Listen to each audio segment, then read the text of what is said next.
Welcome to Flat Earth Debate Uncut and After Show. I'm your host Nathan Oakley, and if you are new to this channel, or you've not done so already, then be sure to subscribe, hit the bell notification icon and join button if you'd like to become a Nathan Oakley 1980 channel member and keep up to date with the Flat Earth Debate. If you would like to support the channel, there is a super chat that runs alongside each of these shows while they premiere, and there's also a PayPal, Patreon and crypto link in the info box below the video. Also below this video you can get £50 for swapping your UK electricity supplier to Octopus Energy, and this is a particular note if you drive an electric vehicle. Speaking of Patreons, I'm going to do a quick shout out to all of you who do support me on Patreon. So, a massive shout out of thanks and appreciation to Sarah Griffiths, Rob H., Ben White, Maximum Gravy, Austin Whitsit, John Kays, Tommy Swagnett, Michael Kahn, Patrick Gunnels, Banter, Will Brax, Mel B. Styles, Troy Shuker, Bose Nail, Samson, Maris, Hairy Blade, Mobile Mac 777, Neo the One, Lost Cat FE, Rob W, Open Minded, Reese Pound, Del West Watson, Mike, Muted, Dick Earth Skeptic, Maria Neelands, Unbelievable Productions, Blue Ridge Ranger, The Real Gabster, Liam Nedrick Jr., Abraham Mohammed, Adrian Quintana, Skeptic936, Life is Short, theflatearthchannel.com, Texas Mike, and David Wayne Foster. So another massive thank you to all of you for supporting me on Patreon. Now I will hand over to whoever is in Discord and Google so you can enjoy their dulcet tones while I set up for today's live show. At 1 women, 10 women, it's just I don't know, it's ridiculous. Yeah, it has produced hypergamy. And also it has made 49ers, right? The internet, which I don't know if you know what a 49er is. It's a woman that acts like a 9, but she's really a 4, and she shops out of her price range. No, she shopped at her price range. So she's expecting this high value man, but what is she bringing? Yeah, Nasty attitude, a thorn in the side. I mean, right. Seems like I've got some Sandman it's fans not like in. your days, Steve. It's different. Got some Sandman fans in. Yeah. Is that what this is? What's that? Said we've got some Sandman fans in. Here. What's up, Nathan? Just hearing a bit of misogyny. I mean, this is what it is nowadays. I mean, the truth is the truth. I mean, right? It's different. You got media, music, internet. It's not like them olden 30s and 40s anymore. What's the dealio? Why are you moaning about women in general?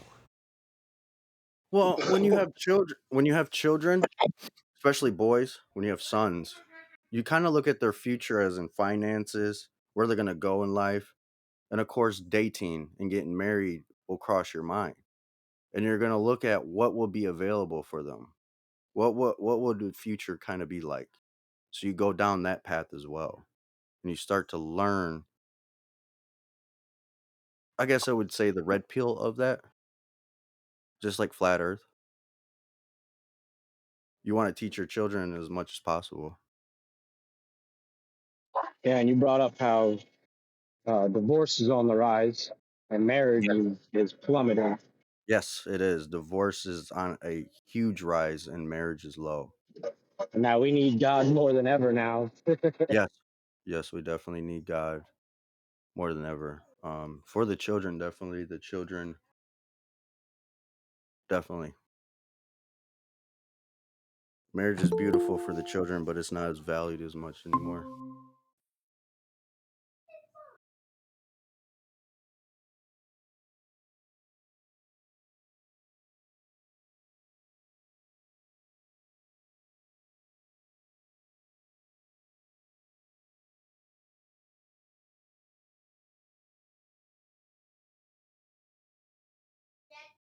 Yeah, Neil's here now, so...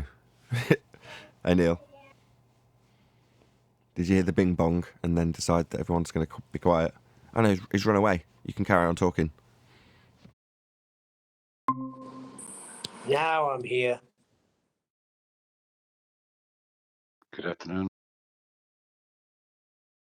Am I coming through? Yeah. I was hearing you before when you let me in, but I didn't have anything on my screen.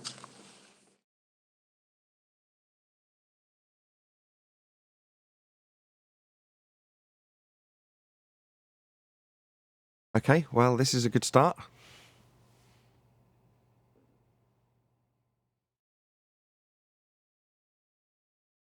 Well, I don't know what happened. I don't know if I was in, I was out. All I had was the join button going, and nothing was happening. But I was hearing you. So anyway, these guys are persistent about 10th man. They're basically saying he's handling it like he's just a layman. There's experienced people that still believe that the earth is a sphere, and not even believe, know that the earth is a sphere, that use the sextant daily. So that's their argument. Pretty rubbish argument.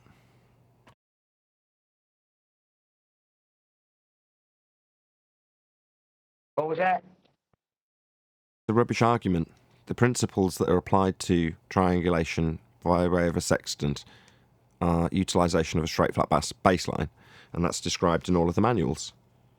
So he's referencing globe believers. Now, if their appeal is to say, well, these people describing a flat baseline that can only be acquired from a flat Earth is being disseminated to you or written down by people who believe in a sphere, all right, that's absolutely fascinating. Meanwhile, we need a straight baseline to do this, so Earth must be flat for this to succeed as a method of navigation. So we don't really care about the beliefs of the person disseminating how they actually navigate the flat plane we dwell atop. Oh, you believe that you're on a sphere whilst you tell us about the flat plane we dwell atop and the straight flat baseline we need to acquire in order to do triangulation with the GP of stars. Yeah, that's flat Earth proof right there, my friend. You still believe you're on a sphere? That's fascinating.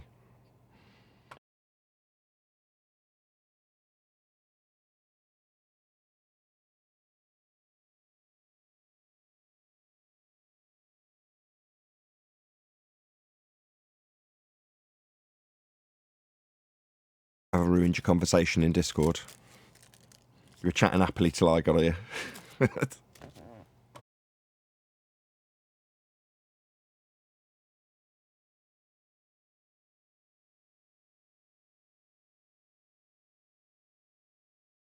Seems Don left. Neil's dropped, so he's presumably in a rubbish reception area, but there we go. That's life.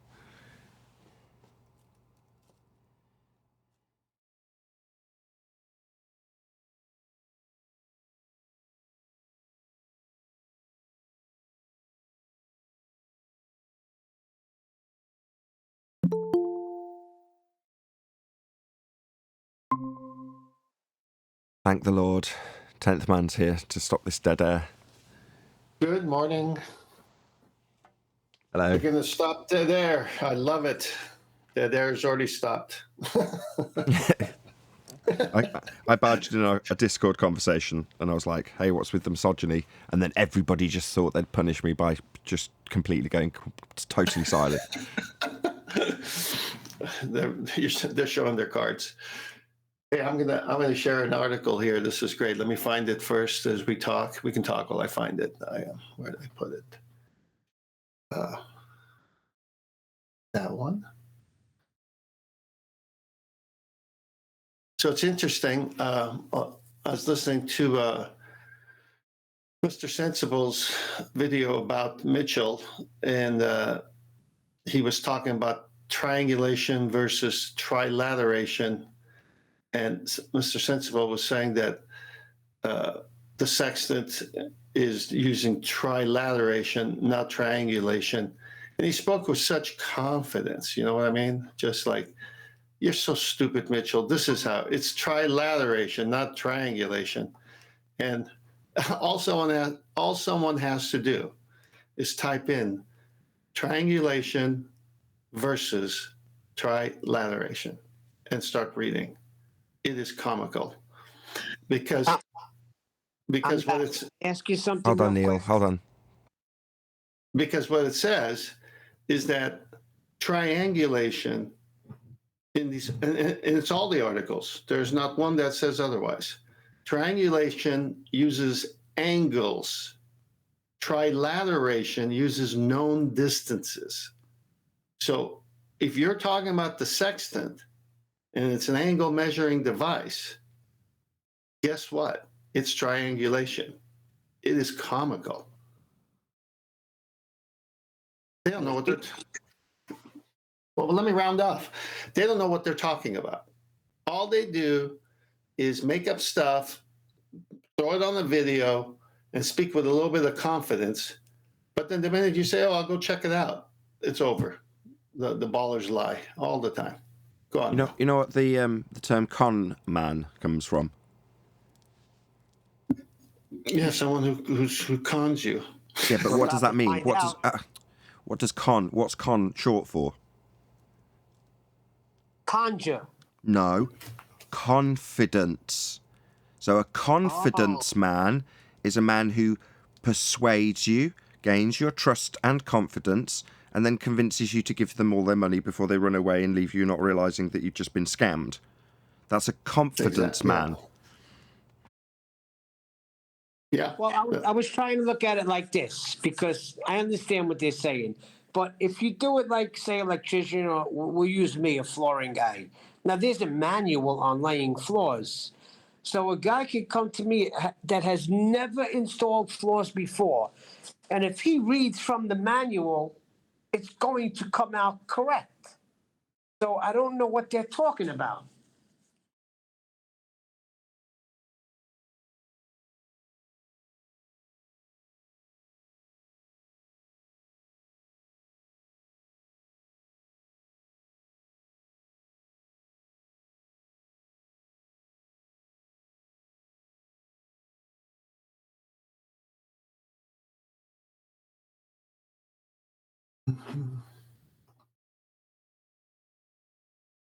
You understand what I'm saying? Yeah, I do. I mean, you're reading from manuals that you're picking up, right? You're doing your research on it, and you're learning all about the sextant and how to use it. So it doesn't matter because you're using it the way they're telling you that you have to use it or apply it. They have videos. They Right. have. I've talked to the navigators who run some of these shows. I've chatted with them. I've texted with them. The point is, if someone on a video is demonstrating how a sextant is working, and then you can pull up the manual from different sextant manufacturers and read it, and then you can just go to the plethora of sites on celestial navigation, and especially boating sites. Having a problem finding this reference, but anyway, it's over at that point because they're telling you and they all say the same thing. And then someone says, well, you're wrong. I said, no, I cited everything. I've got references to everything. Here's the website and here's the manual for the sextant. Now, what they do is they say, I bet you've never seen a sextant. I bet you never held the sextant. Why don't you just read the manual of the sextant and then you'll find out, 10th man. You see, all they're doing is projecting because they got nothing.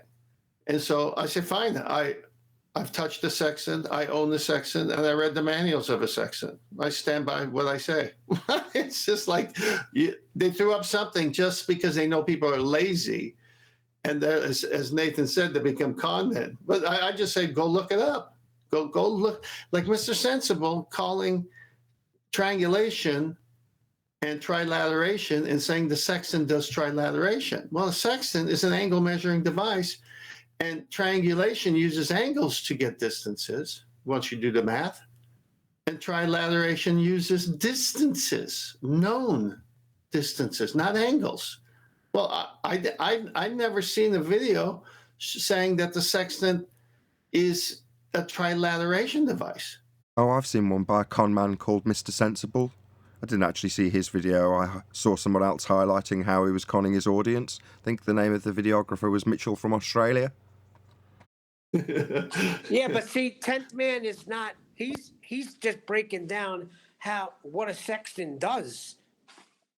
He's not going out to be the sextant master that could just go into the middle of the ocean and get anywhere he wants to go. He's pointing out how the tool works and how it cannot work on a sphere. End of story. Not only that, the tool is referenced back to a flat map. Yeah, and a flat sky. Using a right angle. All we're doing is detailing how it actually works. That's it. That's all 10th Man's doing. He's not doing anything elaborate. He's not bending any truths. He's not conning anybody. He's literally just detailing how an angle measuring device is applicable to triangulation to find your position on a flat plane. That's all he's doing. And where's he getting his source information from? Well, anybody who's detailing how you use a sextant. Yeah, that's what I just said. But you said it better. Say the same things in a myriad of different ways. Well, for your average YouTuber, Neil, they've been encouraged not to repeat themselves at nausea and keep their points concise. But that's when they're talking about some media event or something that's trivial. In this instance, this is an education show. So repeating things in a myriad of different ways from different people in different tones and timbres is what gets the message through in a more concise way, as opposed to the need for quality YouTube videos that have one piece of information followed by another to keep it high impact and high excitement levels. Well, this is an education channel, and I understand that that has to be sacrificed, and repetition is the key. To get someone to understand a point in the first instance, you must first summarise what you're about to tell them, and in so doing, tell them what you're going to tell them. Then you tell them what you are telling them. Then you summarise what you've told them. So you tell them, then you tell them, then you tell them. Can you repeat that? All right, I'm going to share a screen. Let's see if I remember how to do this. Got you loud and clear. But in terms of a format summary, introduction will tend to tell you what the main body of the information will be. So in the introduction, you're telling them what you're telling them. Then you've got the main body of the presentation. That's you telling them what you told them you were going to tell them in the summary. After you've told them, in the introduction rather, you then sum up what you've just told them in the summary. So introduction, body of information, summary. You're just telling them, then telling them, then telling them again. You see my screen? I don't. Have you shared it? I believe so. I don't think you have. Maybe stop sharing and then start the process over. Sometimes it doesn't throw Okay. up the share once you've done it. All right, hold on.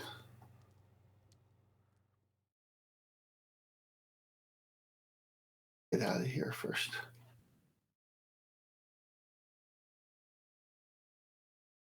Share. Oh, I know what I've got to do. Are we good? Okay, yeah, I think we're good. I think we've got your presentation now. See that beautiful sextant? That's the one I own. There we go. I've got it up now. Just took me a little while. Yeah. Yeah, this is a German-made sextant, Freiberger right here, you can say. Click on hide, Marvin. where it says hide. There you go. Okay. Hide. Just ugly, So that's all. Yeah, I got you. I'm afraid to hit buttons when I'm not sure what I'm doing. So yeah, this is the one I bought. Never been used, brand new out of the box, certificated, beautiful metal sextant, German engineering. It's an angle measuring device. This is what this is. And then you start your research, right? You say, all right, let me get this into, is that too big, or you want me to make it smaller? It's fine. Okay, so there's a lot of these voting magazines. This is just one of them, and this is January 1992, and it's going to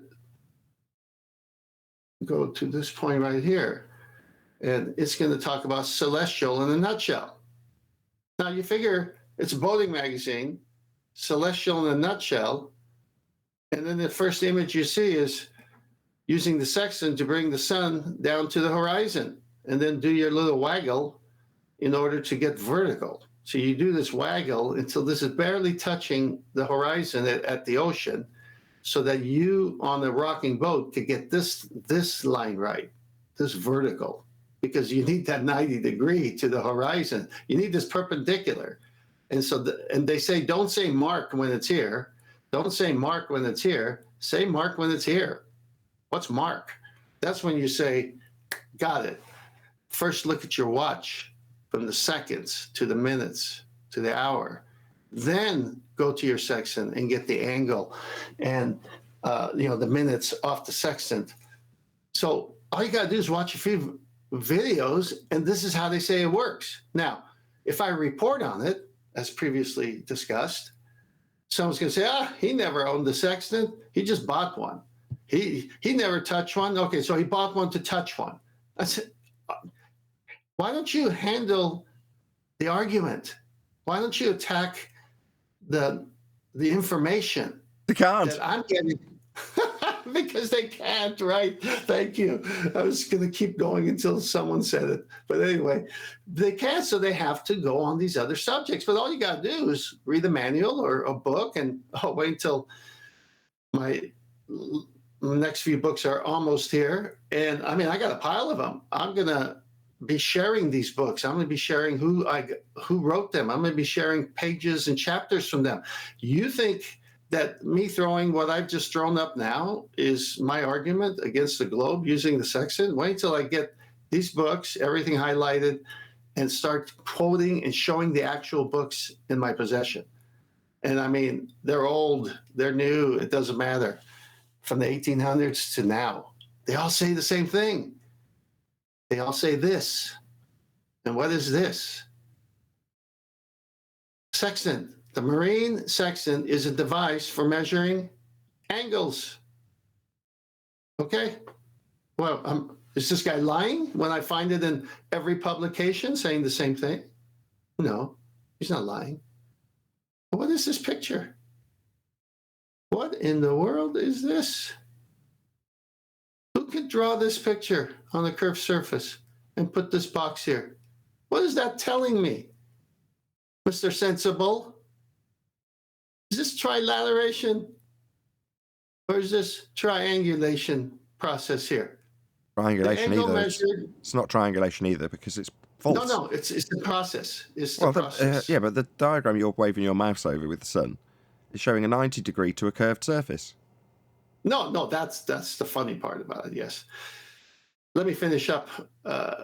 Because when you do one reading, you're going to get a circle around this sun here, as we know. And it's right here. So here's your dead reckoning position. And here's the radius looking down from on top of the sun. Here's the sun right here looking down. That's the spot over the earth the sun is. And this is a radius because you're over here. And you could be anywhere on this circle and have the same distance to that GP. You can't triangulate that way. You need another one. And the third one even makes it better. Unless your second one, part of it's over land and you're in the ocean and you're on the boat, then you know it's that one. It's pretty simple. This box that they draw says that this is flat. This is flat. But they have to do it over a curved surface, which does what? Destroys this device for measuring angles. So all you got to do is go research what an angle is. You need two straight lines meeting at a corner, creating a vertex. That's an angle. Well, let's see. Here's one. Here's two. There's a corner. There's a vertex. Oh, here's one. Here's two. There's a corner. There's a vertex. Here's one. Here's two. There's a corner. There's a vertex. Well, I guess you need three straight lines for three vertices. How do you do it on a curve? Can't find one publication, any kind, mathematical, yachting, that says otherwise. The angle measured with the sextant is in reality one corner of a right triangle formed by you, the celestial body and its geographical position on Earth. A right angle formed by you on a celestial body's GP on Earth. Earth is flat. Let's keep reading. So let's see. Now, as you probably know, great circle arcs can be measured in degrees, and it's happy fact that it's a bulgy bottom triangle. The number of degrees in the arc defined by the bulge is equal to a number of degrees in an angle at its top where the sun is, because this is a right triangle and two acute angles add up to 90 degrees, and thus the top angle is equal to 90 degrees minus the angle at your corner, the angle you measure with your sextant. So by taking sextant shot, the sun, and subtracting it from, should we say, Nathan, the dreaded, don't mention 90? You know what's so funny? Is that they contradict themselves all the time with pictures and everything else, but they can't run away from what an angle is, and they can't run away from 90. Because every time that you say that I am shooting a sun, and I have to do this little waggle so I could get it vertical, you're saying I need a perpendicular. I need this to be perpendicular right here. That's what you're doing. And guess what that is? That's your 90. In fact, a zenith position, by its definition, is directly above something. Like the guy here with the sextant, his zenith is right here. Okay? And then the sun's zenith is right here over the Earth. Well, what is, if it's directly above you and it's a plumb line, and they show this picture, and you got to use angles, and it's a sextant's angle measuring device, every zenith position is a 90. These people are doomed. They say don't mention a 90. That picture that you've got now on the top left, that is why they say don't mention a 90. It shows why you can't do this on a sphere. Now, you have to use a 90, that's how triangulation works. It just doesn't work on a sphere. Now, in the drawings, when these people aren't being challenged by us, they just slap in a 90 on top of a sphere with a curve going between you and the 90 GP of the star. It's like, no, that's a flat line then. The fact that you've drawn it on top of a curve doesn't mean that what you're doing isn't acquiring that 90 to the sun in this instance. Doesn't mean that there's not a flat line for your triangle between you and it. There is. That's what a triangle is. It isn't the surface that they're utilising in this instance. Now, what they are doing is using the horizon and then assuming that the distance beyond the horizon is still flat to get the GP, which could be well beyond the horizon. That's what the tool does. So you've got a flat baseline, and all they do in depictions like this is slap that triangle straight on top of a curved surface, like it works. No, it doesn't. Yep. And an angle could never be achieved with a curved bottom baseline. And you need a baseline for this box that they keep drawing when they tell us how it works. I didn't draw this.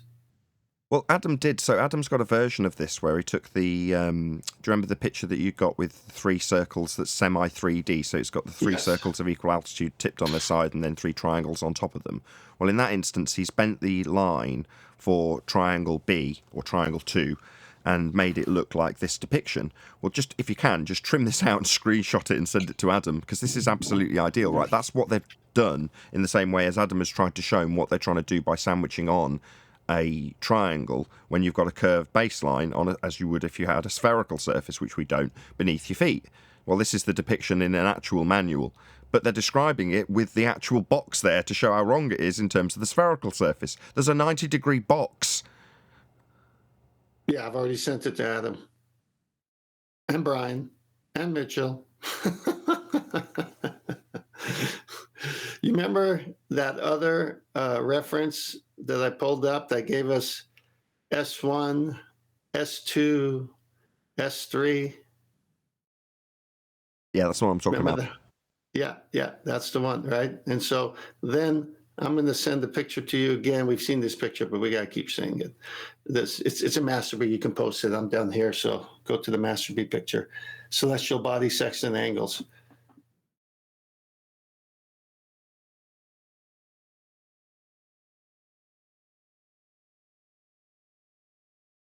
Just tell me when you got it up there.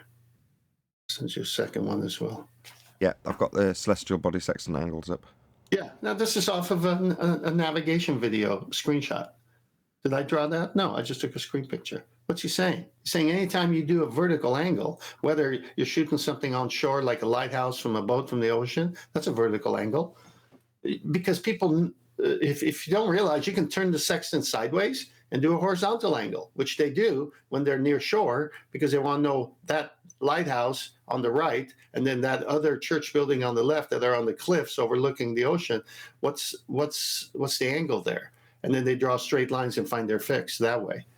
Okay, so that's a horizontal sextant angle, but this one is showing a vertical sextant angle. Well, we all know what the word vertical means, I hope.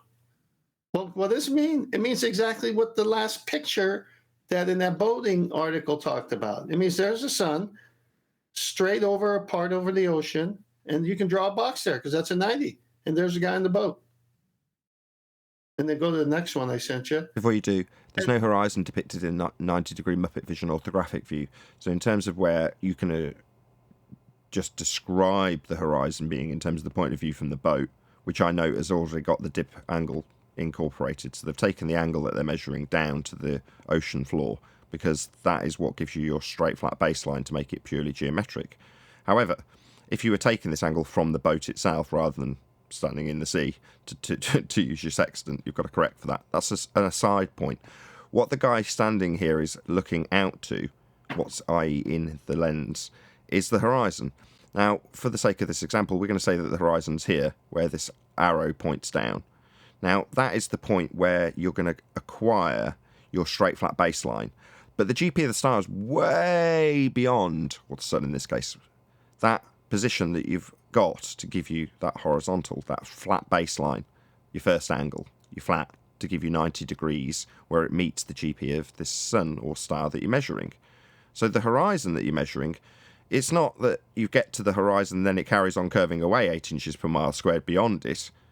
No. You have to have it straight way beyond the horizon that you're actually looking at, all the way to the GP. And how do we know? Well, because there's a 90 degree at that point for you to do the triangulation to gain your position with 3 or 2 areas of equal altitude to 2 or 3 stars or a sun at different times. Well, all you're doing with that is acquiring this baseline by way of getting a flat line to the horizon and my point, which is why I interjected, sorry, 10th, beyond, beyond the horizon. So the flat line is continuing beyond the horizon that isn't depicted in this Muppet Vision representation. Do you want me to move on to the next slide? Yeah, I just want to comment that you're just doing what you told Neil. Repetition, saying it a little different, but clarifying so that people can get it. So good job. Yeah, go to the next slide. So next slide is from the same video. Look at this nonsense. How does this work? Do you see how comical this is? Once you, now don't let Mr. Sensible do your research. You go do your research. Just type in trilateration versus triangulation and find out which one uses angles to get the distances. And the minute you see that the angle one is triangulation, then you can mark him off because he said it's the other way. So he is being dishonest. And all you did was type in and do a little research on your own. Get those lazy fingers working, okay? I didn't spend hundreds of dollars on books to waste my time. But look at this picture. It is a nonsense picture. It is impossible. You can't even fool a grade school kid on this one. This is a triangle on a sphere? Well, I guess maybe you can Photoshop it there like this or something, but you can't use a tool to do it because you need a flat baseline. Hey, Brian. Didn't QE also pick up on this and is using horizontal and elevation angles? Yeah, you can't have an elevation angle measurement derived from a spherical surface. So elevation angle, those two words destroy the globe Earth paradigm. Just those two words. Yeah, beautiful pickup there by QE, and I'm glad he's doing it. If you go to the next slide, I'm going to start the live show. Oh, okay. Oh, sorry. No, we've got 30 seconds. Right, let's transition back. Last slide. quick. Slide. This is an actual plotting sheet. Let's say it again. Actual plotting sheet. Read the last sentence at the bottom. Way too small. Note, I'll read it. Note, lines of position or the Sumner lines are always at right angles to the bearing or azimuth of the celestial body.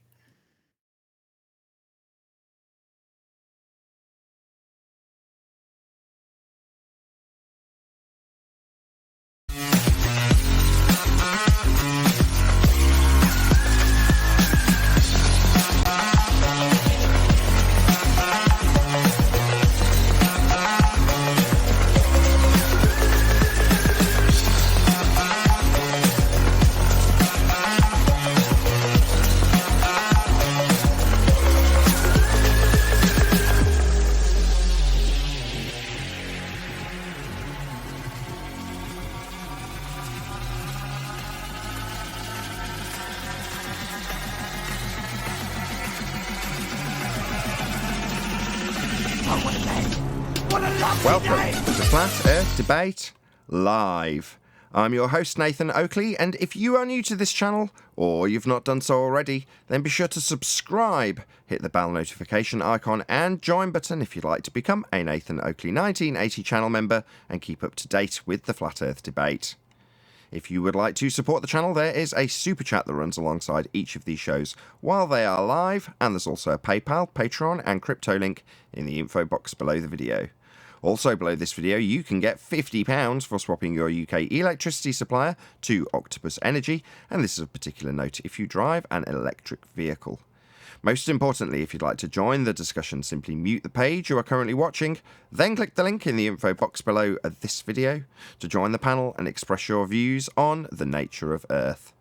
If you do join, please don't swear. If you do, you'll be ejected, and if you are, please don't try to rejoin the stream using sock accounts. You'll be warmly welcome back on the next stream.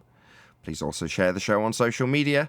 Sharing the show obviously increases the live audience, but this in turn increases the chances of a more diverse panel, so please share the show on Facebook and Twitter. One last time, if you're new to the channel or you've not done so already, then be sure to subscribe, hit the bell notification icon and join button to keep up to date with the Flat Earth Debate. Now, we are joined by Neil, 10th Man, Brian's Logic, and a whole bunch of people in Discord, so welcome one and all. Good morning. Hey, good morning. Good afternoon. Morning. Hello. Excellent. All seem thoroughly warmed up from the pre-show. That's good to see. Excellent work, 10th Man. Any evidence of a physical geometric sphere-edge horizon, formerly known as the curve of the Earth? Well, back to you're going to need R for that. You're going to need a radius, and they don't have a radius, so no. The horizon is optical. The curvature that doesn't exist. Okay, we will open it up in each instance, but rattle on quickly. So, is there anybody in Discord or on the panel that's specifically got anything that they want to highlight or discuss in regards to the physical geometric sphere-edge horizon, formerly known as Earth curve? Speak now or forever hold your peace in this regard, or at least till the end of housekeeping. Go ahead, Neil. I will speak. I just want to say it's funny how you say formerly known as when they said nobody says the horizon is Earth curve. Yeah, the horizon is not Earth curve. We only have one horizon, and the horizon in the begging the question proof of nothing perspective hijacking Earth curve calculator is a physical geometric sphere edge marked with an X and labelled Earth curve. That's what it is. It's an Earth curve calculator. But that's not the horizon. Well, That only exists in the maths. We don't have a geometric horizon.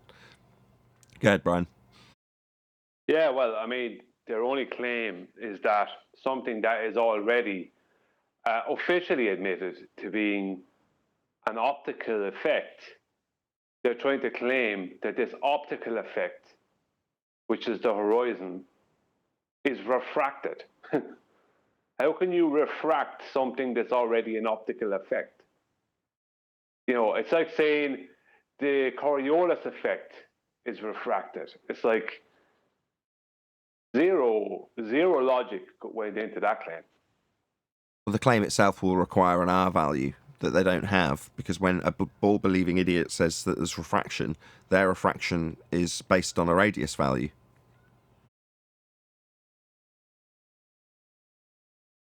Hello, guys. Hello, good to have you. Arwin, subscribe today. Yeah. Hey, Brian. Okay. Any more on Earth curve? It exists in the math alone. Perfect way to round out that part of housekeeping. Thank you, Owen. Any evidence of a physical geometric sphere-edge horizon, formerly known as Earth curve, going once, going twice? Any evidence of axial rotation of the Earth-based variety?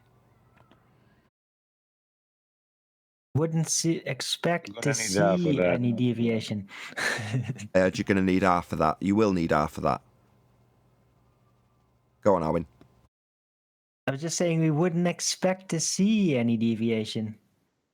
Yeah, we would. If you're living on a sphere, you have a fundamental belief in the premise that Earth will demonstrate a drift. That drift is a not actual deflection at a rate of 15 degrees an hour caused by you turning underneath things that aren't attached to a sphere Earth.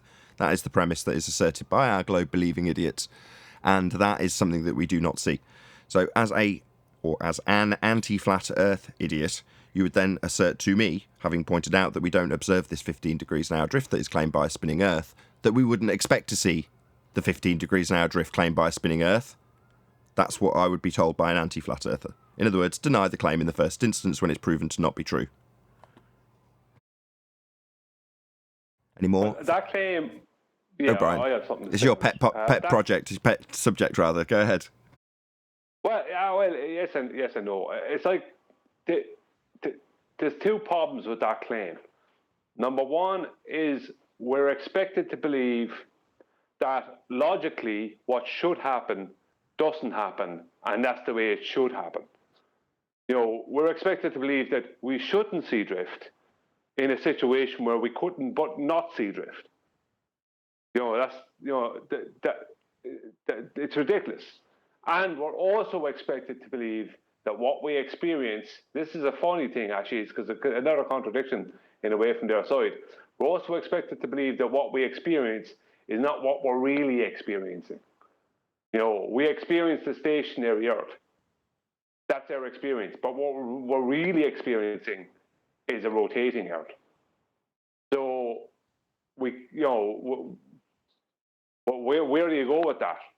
Well, you point out that all they're doing is demanding that you beg the question of a sphere Earth that's turning with absolutely no observable or measurable effect to demonstrate to prove it. So, in other words, we're not going to see Coriolis effect. There's going to be no effect to see, but I need to assume that we're still turning. So let's just beg the question, in spite of there being a claim from the globe that we'll see Coriolis effect, that we don't see. So just assume that we're spinning and ignore the fact we don't see Coriolis effect. That's what you're saying, Brian. The natural consequence of a globe Earth that turns is the very claim they make. That would be to say that if we had a turning Earth, there can't not be Coriolis effect. That's a natural effect that's going to be induced by virtue of you turning underneath things that aren't attached to you on a turning reference frame. That's what would happen, and that's what they claim we'll see. So we go, it's claimed to happen, we're claimed to have it in effect, we're claimed to be able to see it, we have examples of Neil deGrasse Tyson telling us how we'll see it, we have you on the globe side showing us claims that it will occur for snipers, that's not actual deflection from a bullet, leaving a gun, and then Earth turning beneath the bullet. That's the claim. But when you go, hold on, that will affect flight times. A flight from Charlotte, North Carolina to Los Angeles will only take an hour and a half if Earth's turning beneath it. And that is how you induce the effect of observing it seem to drift from the ground. That's Coriolis drift. So for us to see the plane seem to curve from the ground, we've got to turn beneath it. And if we're turning beneath it, we're turning beneath it, and that's going to shorten its flight times, and that doesn't happen. Rebuttal from anti-flat earther, we wouldn't expect to see the drift that the globe claimed we'd see at 15 degrees an hour, Brian. Yeah, you go out when I got it. Okay, I was kind of going to make a bit of a ballwind move, but I think you might find this interesting. Right, so if gas would go down, go boom, boom, because it had mass and it could be pulled to the ball Earth because of gravity, well, if you just thought that was true, that it did have mass, well, then it would also, because of that, have some form of susceptibility to momentum. It would actually be able to spin lockstep with the Earth. Hold on, you didn't give Under enough... those conditions, wouldn't it? Stop. You didn't give enough disclaimers, right? When Brian covers this on his videos, kudos, by the way, for your recent videos, Brian. Subscribe today to Brian's Logic and check out his videos in terms of gas having mass. He qualifies what they say mass is in terms of the context of the inertia. You're not doing that. So you're not qualifying what mass is in this context, in their paradigm or at all, for this to make sense. Oh, sorry. I'm not nitpicking you. I'm more commending Brian because it requires a lot of disclaiming. And I'm not saying you're not capable of doing that, but Brian has just done that in his recent videos. So with all due respect, I'm hoping you'll now, kind of open the way to Brian, if that's good by you. But it's just that, hey, if they believe that gas functions that way, which it doesn't, by the way, but if it would, well, then maybe from that same perspective, the argument that it would move lockstep with the rotation of the Earth wouldn't be that far-fetched. Now, of course, gas doesn't actually behave that way, and because of that, it is completely impossible. But if it would have, and gravity would have been pulling it down to ball Earth, then it would also be able to move lockstep with the spin. No, it wouldn't. Only if it was in containment. No. So you're describing containment as gravity in this description. And no, gravity isn't a container. For you to have it to move as you describe in lockstep, it doesn't require that it goes down, go boom, boom. It requires that it's all contained. I know. It wasn't. I tried to plead with him, Brian. I know you're chomping at the bit. I know. What do you want me to do, Brian? What do you want? I know. Well, look, it's like this. It's very simple. To kill all that, for a start, mass is still not clearly defined. I just gave a history of a changing definition to mass with the changing of their description of gravity, and just basically a changing of their model, basically. Objects weigh more in a vacuum, so we know for definite that air does not have a downward vector, right? There is no downward vector, singular downward vector air. That is complete nonsense. It's not gas behavior. Even within the claim that gravity would give weight to air, which is completely rubbish, that wouldn't stop the flight from Charlotte, North Carolina to Los Angeles having a shorter flight time, simply because the plane is flying through air. It's not flying with air, it's flying through air. So that wouldn't change that at all. The mass changed from the term mass used to be something that was weightless, and it was given before 1915. It was given a weight via a force of gravity. After 1915, because the force of gravity was thrown out the window by Albert Einstein, it just became known as a quantitative measure of inertia. But for what is inertia? It's a resistance to acceleration. What does gas always do? It's constantly accelerating. So it's not resisting accelerating. So something flying through air would be resisting the acceleration of the air. Not air. Air is not resisting acceleration. It can't do. That's exactly, it only accelerates. That's all it does. Air constantly accelerates with changing temperatures. But that's what it does. So every single thing, right, including a drop of water, falls through air. But helium balloons don't. They go up. Steam goes up. So the only things that can be weighed are things that will fall through air. So things have to have a singular downward vector to be weighed. And someone said to me in the comments on my video, an object in free fall has no weight. It's like, that's not true. If it's free falling, it means it has weight. Gas does not fall. So there's nowhere for that argument to go. Perfect. Good summary. And again, I'll advise the audience, subscribe today. Brian's Logic is the name of the YouTube channel. And Brian's got a very no-nonsense videography technique. In other words, he's straight down to business, talking about what's being talked about in as concise a manner as he can. No frills, no nonsense, just info, well-researched, nice and concise. Check out Brian's Logic's channel. Subscribe today. I'm going to blow my own trumpet as we're in the middle of getting people to subscribe places. Thank you. No worries. Subscribe here. I have actually recently, even though a couple of days ago without updated stats. I said, we don't get very many new people here. Well, actually, we do at the moment, for whatever reason. There's quite a few new people that are mustering by this show. Wonderful news. The audience figures seem to have gone up as well, which I'm very delighted about. But if you aren't already subscribed to Nathan Oakley, I know I say it in the intro, or Nathan Oakley 1980 YouTube channels, then subscribe today, as we are very much at the tip of the spear. I do not mind blowing our own trumpet when it comes to flat Earth information. We are on the cutting edge of that particular subject matter, so there is no reason why you shouldn't be subscribed if you're here. But if you're not, subscribe today. Moving on with housekeeping. Any evidence? Can I say something first? You can. Go ahead, Neil. Brian, that was outstanding. Brian's on fire at the moment. There's no two ways about it. Arwin, on the other hand, I'm only joking. He's just antagonist. He knows where to push my buttons, and I watch the chat go by when a Sleeping Warrior saying, "Look, Arwin, gravity's not a container," and Arwin's putting laughy cry face. Yeah, I know. Yeah, thanks, Arwin, bastard.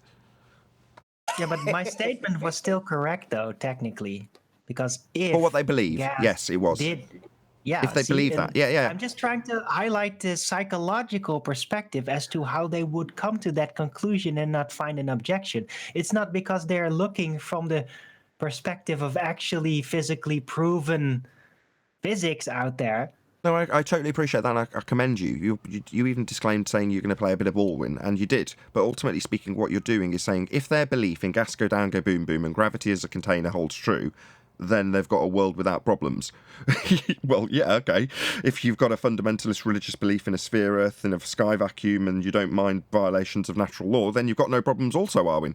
Any evidence that we can have gas pressure without a container, though? Just before we go off of that, Nathan, just one thing.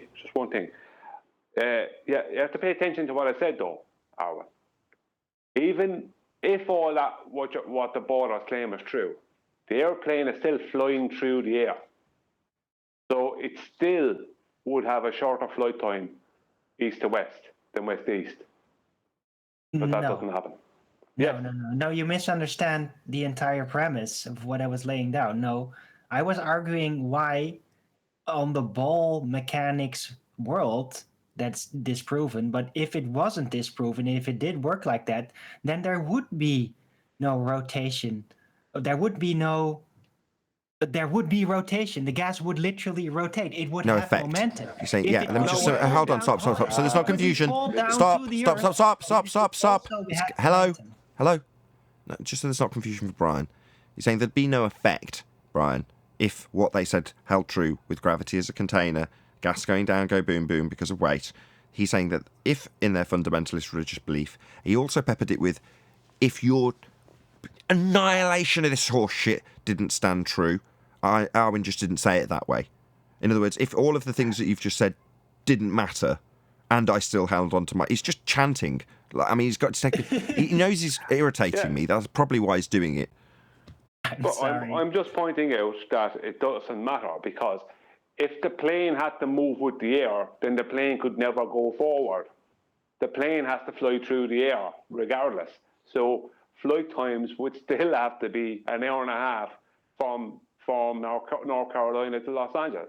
Correct. And what Brian's summarising, Owen, before you jump in and be Baldwin for the next 25 minutes, is that this ends up in a ball-believing idiot asserting that planes have to fly backwards after they take off. And QE has beautifully led several fundamentalist religious zealots in this regard to actually disclaim, oh, well, yes, it's actually going backwards with respect to the Earth that's turning without any effect that I've now negated and introduced in a small degree because of latitude-based claims of conservation of angular momentum. Correct, Brian? Yeah, I mean, but flying backwards means it can't go forward, so it can't go to its destination. If you're a pilot and your destination is Los Angeles and you're leaving North Carolina, how are you going to get there if you have to move with the air that's moving with a globe Earth? It's very simple. You can't. You gotta listen. He said it. Yeah, you can. Through the air. In my conception, which is not reality, yeah, you can, and I explained why. Okay. I don't want to hear the explanation of Arwin's Baldwin reality where he puts himself in the mindset of a baller to give us this convoluted nonsense explanation. In reality, yeah, Brian, you're absolutely correct. And to draw a line into this while Arwin rumpuses the living hell out of me, I'm going to say No, because this entire argument is hinged on their claim that we'll have Coriolis deflection. So as clever as Arwin thinks he's being to try and get into the convoluted gaggle screw of whether or not we will see drift in an aeroplane, this effect that's claimed by Globe Earth is only observable from the ground. So when you veer off into detailing what's going to happen to the flight, you end up losing track of the actual original claim made by Globe Earth. The Globe Earth claims we will have Coriolis deflection. That is only observable as you turn beneath. And Baldwin is successful, if I don't interrupt him at this stage, in getting us away from the effect that the Globe Earth claims that we're debunking, that would be Coriolis deflection, observable as you turn beneath things on a spinning Earth, versus what the bloody plane's doing. Now, QE will detail with disclaimers that when you're arguing this with a baller, the effect we're arguing is Coriolis when you establish what causes that effect that the globe claims. And what causes that effect is Earth turning beneath things that aren't attached. Now, once you've established that that is the effect that Globe Earth are claiming, you as the Flat Earther may point out the consequences of that effect, observed as you turn beneath things, watching them seem to drift. Well, watching a plane seem to drift would shorten its flight time. Now, you can do that as a Flat Earther, but Baldwin can't do that as a globe-believing proponent because your effect is only arguable from the ground. My demolishment of your effect and the natural consequences by pointing out the flight won't mean that you can suddenly start arguing from the standpoint of the flight. You have no reason to give me trajectories of planes and details in terms of why flights would or wouldn't be shortened, because your effect is only observable from the ground. And my annihilation is usually taken, like Baldwin's done, to spin it away from the effect that's actually being claimed, because that isn't observed. Could I point something out too? Straw man of my conception, which started with an immediate interruption before I could even explain what I was talking about. So now the tactic is moan about the process that's taken place when I've cut Arwin's legs off, because the Globe Earth claim, and he's declared that he's going to be Baldwin, is going to start by detailing how we should or shouldn't have shortened flight times. Now that's the end of the argument, not the intermediate part of the argument that an argument from a ball point of view is going to start. You can't start it from that point of view, because the ball starts from the point of view of the observation of Coriolis deflection, only capable from the ground. This is all still begging the question, though, because if you allow them a non-inertial turning reference frame, you're begging the question of a radius at that point.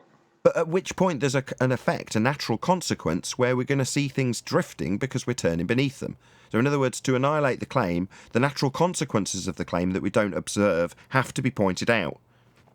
Now, they'll then take that to mean, well, I'm going to point out your concise summary of what the Globe Earth claims and spin that into your Flat Earth claim. So you're saying we should see drift, Mr. Flat Earther. That's what they'll do. Right, but at that point, you should point out that the Earth doesn't have a radius. There would be no Coriolis effect on Earth. Right, so thank you. You've drawn a concise close to this. Yeah, I'll always thank you for this, John, because it was you that first pointed out that you can draw any Coriolis argument conversation to a very swift close by asking for the R value, for their radian value, to give them their turn rate, right? Right. Once the radius was debunked, they have nothing. They don't have Coriolis. They don't have anything. Could I just say one last thing on it? I think, I'm not saying it's falling on deaf ears, but I think it's not getting the attention it should get. Even within their claim, for a plane to fly from North Carolina to Los Angeles, it has to fly east to west. So that means it has to fly through the air. So the air moving in lockstep, which is crazy nonsense, with a rotating globe Earth, wouldn't change the fact that that airplane still has to fly against the rotation. Because if the airplane has to move with the air that's with it moving in lockstep with a rotating Earth, then that airplane could never leave its position. It has to still fly through the air. So their whole claim is destroyed even within the added nonsense they put into it. Even when they try and add in nonsense like lockstep there, Right, I was going to say, you said Isn't as part of their claim, it isn't. So you're saying as part of the nonsense they strap on after they've been debunked. After you point out there's no drift to observe, they then strap on this nonsense of a turning Earth without containment that's got Earth and atmosphere moving in lockstep. Well, all of those assumptions, sphere-shaped air, R-value, as John's just pointed out, are all debunked. But it isn't their paradigm. It isn't their claim. It is just nonsense anti-flat Earth to strap on after they've been debunked. But you're saying even within the anti-flat Earth nonsense that's strapped onto a debunked claim of Coriolis effect that we don't see, I can still debunk it, because if that happened when flying west, they're still working their way against the air that's moving in lockstep, which is going to have some consequences also. But ultimately, while I agree with you taking the effort to go to the degree you have and debunk the anti-flat Earth claim, it is not the globe claim. No, it's not. But the fundamentals of it is that you will still see the Coriolis effect in those circumstances, because you have to be able to see the plane flying against the rotation of their globe, even with lockstep air, simply because it has to go east to west to go to where it needs to go. So no matter what, you're going to see drift. Agreed. In the anti-flat Earth paradigm, that does unbelievably demolish their non-claim that the globe Earth has to get around when we debunk it. I'll agree. You know, you've worked this through based on what they're claiming, but they are the minority of minorities, and in many ways that's what they're here for, right? To occupy our time debunking the strap-on, end of claim, mashed together nonsense that comes after their claim fails. So yeah, okay, it's good that you're going to that degree, because otherwise they'd just claim that that's the thing that undoes it. And somebody who doesn't look into the original claim, which most people won't, they'll just hear an anti-flat earther when they look up, oh, all right, somebody's saying it's debunked. And then they go to the anti-flat earther who says, why would the flat earther say we were expecting to see drift? And the audience member doesn't go, well, because Earth says we've got 15 degrees drift. That's Coriolis. That's what they say we've got. They're just going to say, yeah, why would the flat earther? Good question, Mr. Confidence Trickster. That's all they're going to do. So yes, you've got to debunk it and point out that A, that doesn't work either, and B, it's not that you claim on a globe Earth, your claim's drift that we don't see. You explaining away why we don't see it's not going to wash. But nice try, and here's how what you've tried also fails. May I give a response that will maybe help people understand why they shouldn't go down this road of arguing Coriolis? Because they haven't got R. Go ahead. No, that's not, I'm just being facetious. If you continue arguing Coriolis with them, all they have to do is take the position that I don't know why the Earth doesn't do that as a non-inertial turning reference frame, but it's still a non-inertial turning reference frame.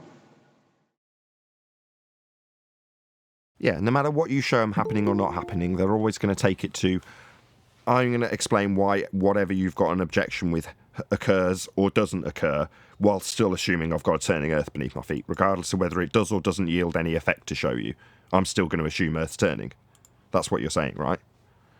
Yeah, they don't really care. As long as Earth is turning in the example, they're happy. Because they have their radian values that they can assume. And if you're assuming it with them, they're tickled to death because you're halfway there. Right. Yeah, it's a tightrope that you have, or that I at least have to try and negotiate when I'm detailing the effect that they're claiming and giving a multitude of disclaimers to say I'm now detailing the non-inertial turning reference frame of a roundabout with a balloon being let go from it and you observing it corkscrew away because you're turning beneath it. There's no reference to a turning Earth at that point. And I catch them out because I'm well versed in doing it after a couple of years now, where when they start detailing how we won't expect to see drift, I just immediately transpose on the roundabout example. Oh, so we're not expecting to see drift as we turn beneath things on a roundabout? Oh, no, only on Earth. Oh, right, so no Coriolis effect on Earth then, and so it goes on. Yeah, that's Wouldn't about the the only plane have way. to travel faster than 1,000 miles an hour? Say that again. See that? Just one second, John. Just 1 sec, John. Say that again, whoever that was. Wouldn't the plane have to travel faster than 1,000 miles an hour to beat the Coriolis? Yeah, that's where you end up with them saying that the flight initially, it's, at least in some instances I've heard it initially or just outright, flying backwards when it first leaves the ground. That's the kind of nonsense level that they can get taken to by somebody who's well versed in this argument, like Quantum Eraser. No, the plane would fly through the air to get from point A to point B. And if it's flying against the rotation of the Earth, you will see, of a globe Earth, you will see the Coriolis effect, even within that claim. Okay, fun though this is. It has to get there. Let's move on from Coriolis effect. Yeah. Go ahead, Brian. Round out your point if you've got one. I'm just saying it has to get there. Otherwise, what's the point of planes? Okay, just to summarise, from the ground, you're supposed to see the plane seem to drift. That would be not actually drifting, travelling in a straight line, but because you're turning beneath it on a claim to be spinning Earth, it looks like it's curving. That's the claim. That's Coriolis effect. That's what we're supposed to see. And if we see that, it means we're turning beneath aeroplanes. And if we're turning beneath aeroplanes, their flight times would be reduced, and they're not. So we're not turning beneath aeroplanes to see them seem to drift. That's the globe Earth claim. It has been debunked. All the rest of everything, almost everything we've discussed here, is periphery that comes after the fact. We point out we haven't got any drift to see. They tell us we wouldn't expect to see it, in spite of the fact it being their claimed proof of a spinning Earth. Well, that claim of a spinning proof that we've got Earth turning, well, that comes with Coriolis effect. And it's the very thing that the mainstream will say proves we're spinning. Coriolis effect is the claim proof we spin. We just don't see it, and when we point that out, we're told we're not expecting to see it. That's how it goes. That's how it rolls on Flat Earth Debate. That's how it's been for a long time. Let's move on. Unless anybody's desperate to get something in on top of the summary. Yeah, I'm desperate. Oh, go on then. It's the point Brian is making is so simple. If you're going to go visit a relative in the States and you're in California and you want to go to Boston, and you book a flight on the plane, you expect to get there. But if at the same time you're a baller and you're saying the Earth is turning underneath the airplane, well, then you're bringing into that flight some dynamics, especially on the return trip back, because now the Earth is turning towards you, west to east, and you're flying east to west. It's to shorten your flight time, but it doesn't happen. It's that simple. It's that clear. Perfect. Exactly. Thank you. Back. Perfect. How Perfect do you summary. get there in the first place? Indeed. You get back. You can't even get there in the first place, man. No, you can't get there in the first place because the plane's top speed is 500, 600 miles an hour, and the Earth's turning 850 at that latitude. Okay, I know I said we should repeat things multiple times, but we are in danger of labouring this point now. I do want to say one more time that you can't enter into the Coriolis argument without begging the question of a radius. Definitely going to be where I round out for the next question, because that is actually the nail in the coffin, end of that conclusion, end of the summary, because that is what they need. You're going to need R for that Coriolis deflection, because you've got to have a rotation rate, and it's based on R. Without it, you've got absolutely diddly squat. So you're going to need R. Any evidence that you can have gas pressure without a container? Even if there was a radius, that wouldn't be possible.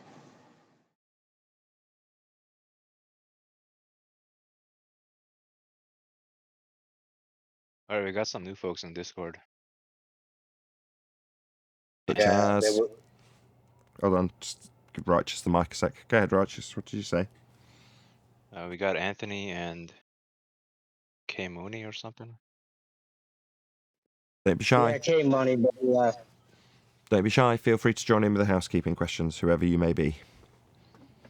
Yeah, K Money was muted. He was trying to speak, but he was muted. So we had some globers last night describing that the greenhouse gases behave like a greenhouse, like a physical building that contains. So they said it's easy. It's just the greenhouse gases which hold the pressure in. And what holds in the greenhouse gases? Was my question. No, but seriously, what holds in the greenhouse gases? The name greenhouse. The word greenhouse implies like a physical structure. So you just put greenhouse in front of gas and it doesn't behave like gas. Oh, I see. No, I've got a better explanation, ballers. Yeah, you can take this. Write this down. Ballers, get a pen. Right? What you can answer that question with when someone like me says, well, what's containing the greenhouse gases? Write this down. The container gases. Yeah, that'll work in the same exact way. Just say, that would be the container gases that we've got. Those magical container gases that are gases that act like containers, like solid structures all joined together with intermolecular bonds. Yeah, well, they can just be the same as the gases that have no bonds and contain stuff. Just say the container gases, right? Greenhouse gases, container gases, you know what I'm talking about. No, that's violations of natural law, because you're going to need a container for that. I actually own 6 greenhouses. Well said. And I actually own 6 greenhouses, and when you walk in there, it is hot. Unless you open the doors and roll up the sides and allow the gases to escape. What, you know, without a physical barrier? No, you allow the container. Greenhouses. Go on, Chocolate, sorry. Are you saying your greenhouses contain? Yeah, that's why it's hot in there. The gases in there, the gases in the greenhouse are hot. But when I open up the sides and open up the door and allow some ventilation, it cools down because it meets the gases outside the greenhouse. But then how are the outside gases of the greenhouse contained? I think what you did there was Chocolate was adding in the metaphorical or verbal equivalent of quantum erasers, car crash noise effects and gasps and babies crying, things like that. So when you got to the point that you described how it was containing, Chocolate was looking for that moment, that pause where he can go, oh, shit. Right, Chocolate? Yeah, exactly. Well, greenhouse has some of that too. That's how plants grow. That's true. Look, we're not going to turn this into Quantum Eraser show from yesterday about toilets. No, but it is a fertile subject. My house is blue. Profound. Thank you for that. My house is kind of creamy colour. Yeah. Are you saying that temperature was created within a contained situation? Yes. That is exactly what he's saying, Brian. How did you pick up on that? Your subtlety don't get past you, does it, Brian? No. Well, you're going to need a container. Can we talk about... hold on. Can we talk about the gradiated temperature as it reaches equilibrium with the outside, and then justify that as why it doesn't need a container? What? So, in other words, describe the process within the greenhouse, and then say, because we're describing it within the container, we can ignore the container and ask someone else to justify how you have a gradation within that container, ignoring the container. Is that what you're asking for? Exactly. Perfect. Yes. Can we do that and just ignore the container? No. In order to have the gas pressure and then an acquisition of the heat build-up, which is what we're describing in this instance, you're going to need a container for that. Well, I guess there's an argument. Oh, I was just saying, I guess there's not really an argument then, is there? No, you can't have gas pressure without a container. If the sky was a vacuum, as is asserted by fundamentalist, ball-believing globe idiots, let's just call them, then the gas we're breathing would fill that space. Well, they like to point to the differential pressure at high altitude, because that's considered a vacuum when you have differential pressure. They like to point to that and say, well, if that was the case, then why isn't the pressure on Everest the same as it is on the ground? Wouldn't that be akin to saying, well, the greenhouse doesn't exist because the heat that's escaping isn't at the same temperature as that further into the building? Yeah, in other words, where'd you get the gas pressure from in the first place to have a gradient to ask me why you've got a lower pressure up high near Everest? I would add to that, though, the gas itself, right, so you go to Everest, and I appreciate it's very thin air and you're better off with breathing equipment, but there are people who've gone up without it, right? People who've ascended to the top of Everest without any breathing equipment. In other words, there is a certain amount of gas up there. So where are these gases produced? They're produced down low, right, at the ground? Yes. So yes, they're asking you... So they're asking you about gases that have, correct me if I'm wrong, made their way up towards the top of Everest, right? Well, that would be a violation of gravity. So no, they didn't make their way up. Oh, but they're asking you about the gases that are definitely on top. This is their question about gases at the top of Everest and thin air higher up, right? Well, yeah, Violation of what? So my point here is things go down to boom boom. Let's say they say it's 0.00001 psi for the sake of argument. Yeah, they say, oh, I don't know, 100 kilometers. It's what we all call a vacuum. And you go, so there's air pressure up high. Then you can qualify it in a very small quantity. Not the orders of magnitude claimed to be the 10 to minus 17 torr vacuum that the sky is claimed to be, outer space. But you can say, within our realms of understanding, there is a very, very, very low pressure, that would be gas, that's made its way up high. Right? Just to qualify that, mate. Yes. It's 0.007 torr, so 7 to the minus 3 torr, so a low gas pressure, which is... What do they state the vacuum of space is? 10 to the minus 17? Yes. Massive difference. What did you say? Massive difference between that. A much bigger difference between that and the vacuum of space than what they're saying is at 100 miles compared to standard atmospheric pressure. And we're talking, what? 1, 2, 3... 14 or 15 orders of magnitude. The difference, more. Yeah. So it's isn't the difference is that when they're qualifying it at a low vacuum, I think they call it, well, you're still talking about a qualifiable, measurable amount of gas that's colliding with each other and the walls of its container. Correct. Yeah, gas at pressure. Yeah, number one, it's made its way up then. So it's not going down, go boom, boom, when you try and assert that the gas above it's pressing down, because it's gone up from ground level up to the top of Everest. And obviously, the more space you've got, the more you're going to dissipate. That's what gas does. But if it had infinite space at 10 to the minus 17 torr, then all of the gas that we have would all dissipate into that area, because we're a dot in a massive area of space. So all gas wants to do is expand in all directions to fill whatever volume it's got. And for us to have this gradient that we're being asked about, then we're going to need a container.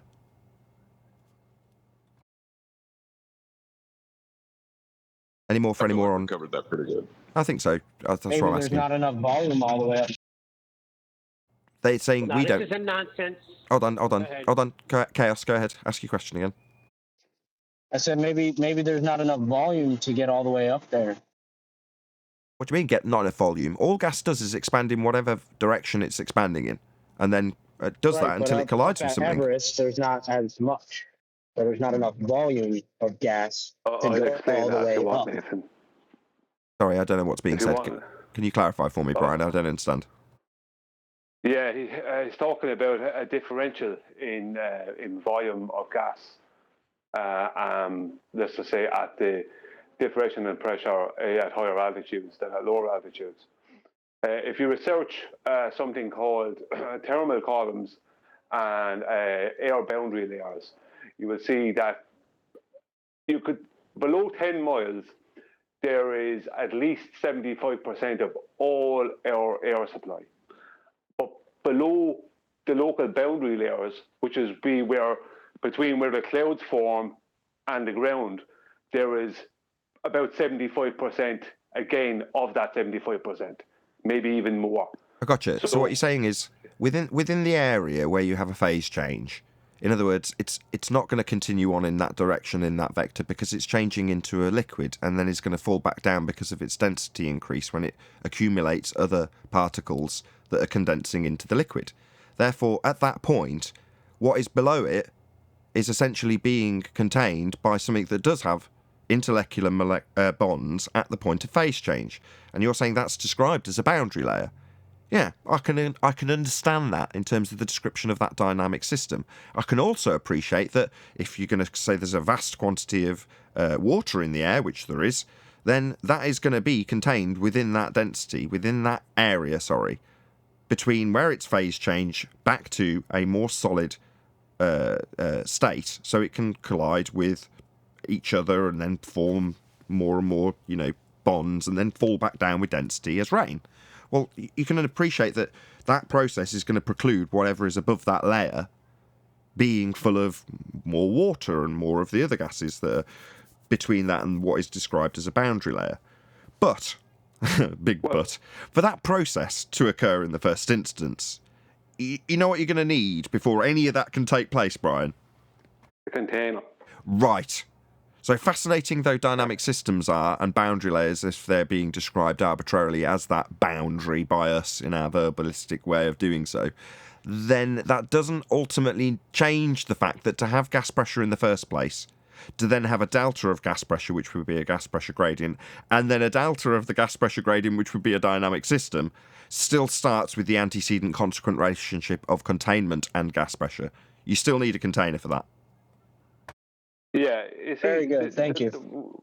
The thing about it is that at 10 miles up, the temperature is minus 51 degrees. So what you have above boundary layers, you'll notice that airplanes, commercial aircraft, will fly above the boundary layers. They fly in what they call the free air. They call it the free atmosphere. Right? I understand that word is a bit tricky, but that's what they call it, the free atmosphere. And the reason is that there isn't the same density of air up there because it's a lot colder. And all the particulates and all these kind of aerosols and all that, they are caught at the boundary layer. And it's like a filter system where the air that gets through is cleaner. It's basically a cleaning system for the air. But there's a load more goes into it because you have three major convection cells, and every thermal column is also a convection column. The most amount of convection happens between the tropics, and then you have the convection that happens either side of the tropics, but from there up to close to the polar, Arctic regions, and then you have another convection cell at each Arctic region, and there isn't as much convection there, obviously, because of the cold. What controls the whole system, and everything is controlled by temperature. And the reason when you go up, let's say up to a point high in the sky, like 20 plus miles up, and you have 10 to the minus 2 torr or something like that pressure, is because there is just, even though there's a rising temperature after 10 miles, there just isn't enough air getting past the 10-mile part, right? Because you have another 20 miles above that, let's just say, right? There just isn't enough air getting past that point to create any major change, if you know what I mean. It's too cold, because even from 10 miles up to 20 plus miles up, it still only starts reaching zero. You're not going away. It's not till you go past 20 miles up, you start getting into the +4, +5 degrees. I don't know how hot it can get, but I have to go look back on my research, because there's certain things I know I'm forgetting now as to why the air can't get to there. So there's all actual proper reasons why the air is not getting there, and none of them are gravity. So all completely different things. Mainly temperature is the main problem, but you also have the fact that we have the oxygen and nitrogen cycles. Oxygen and nitrogen is said to take up like 95 or 99% of all our air supply, and they're constantly recycling with the ground, constantly, every day, all day, day in, day out.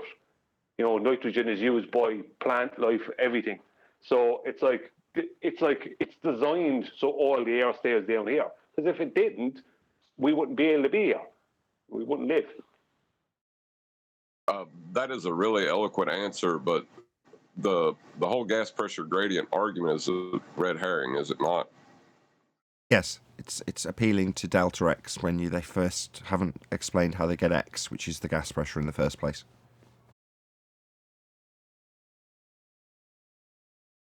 You can't appeal to a gas pressure gradient. That's delta X, because to have a gas pressure gradient, you've first got to have gas pressure.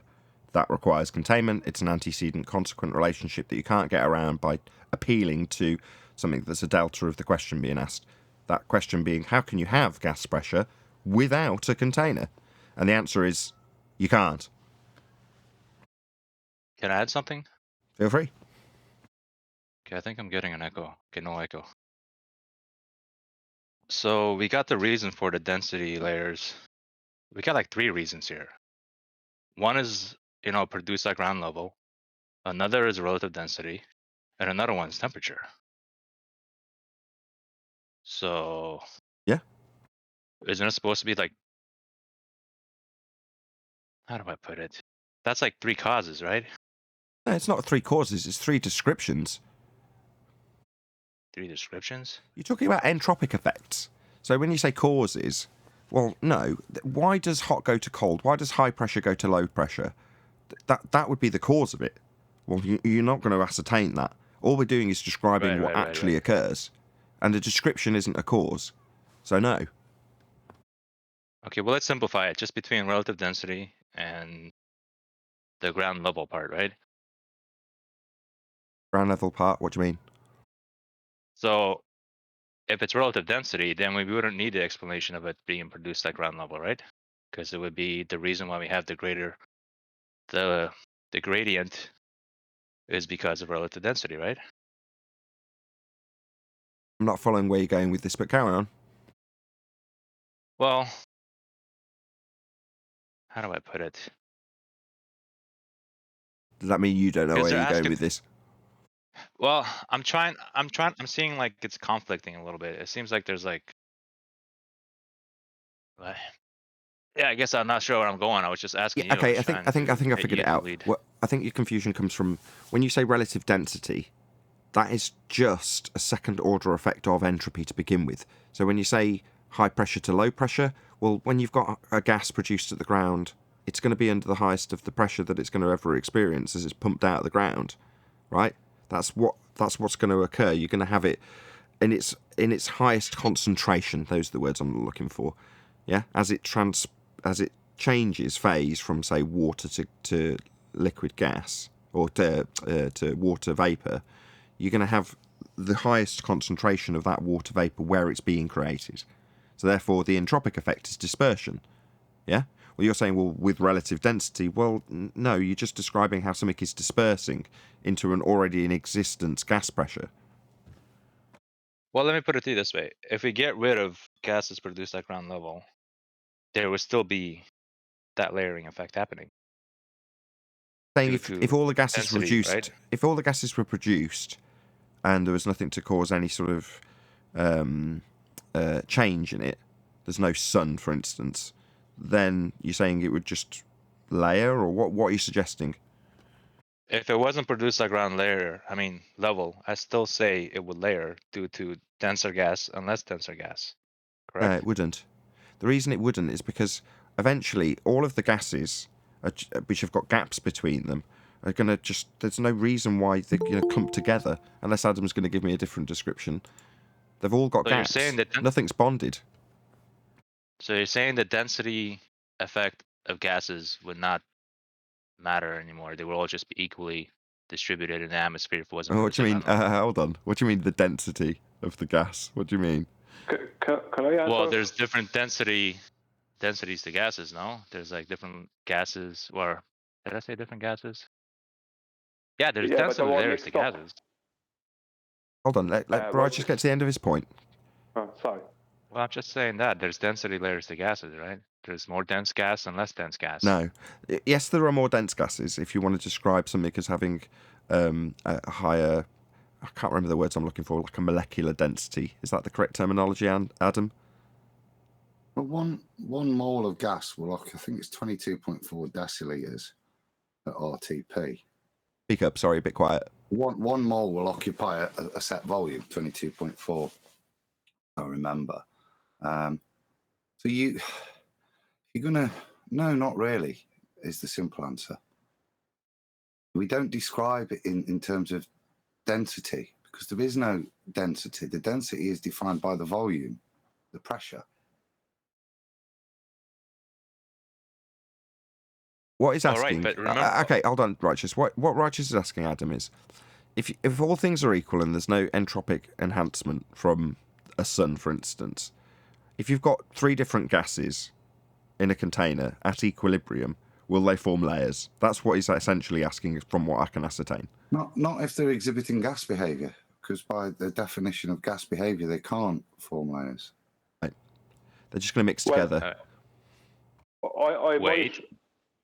Wait, let me continue with this.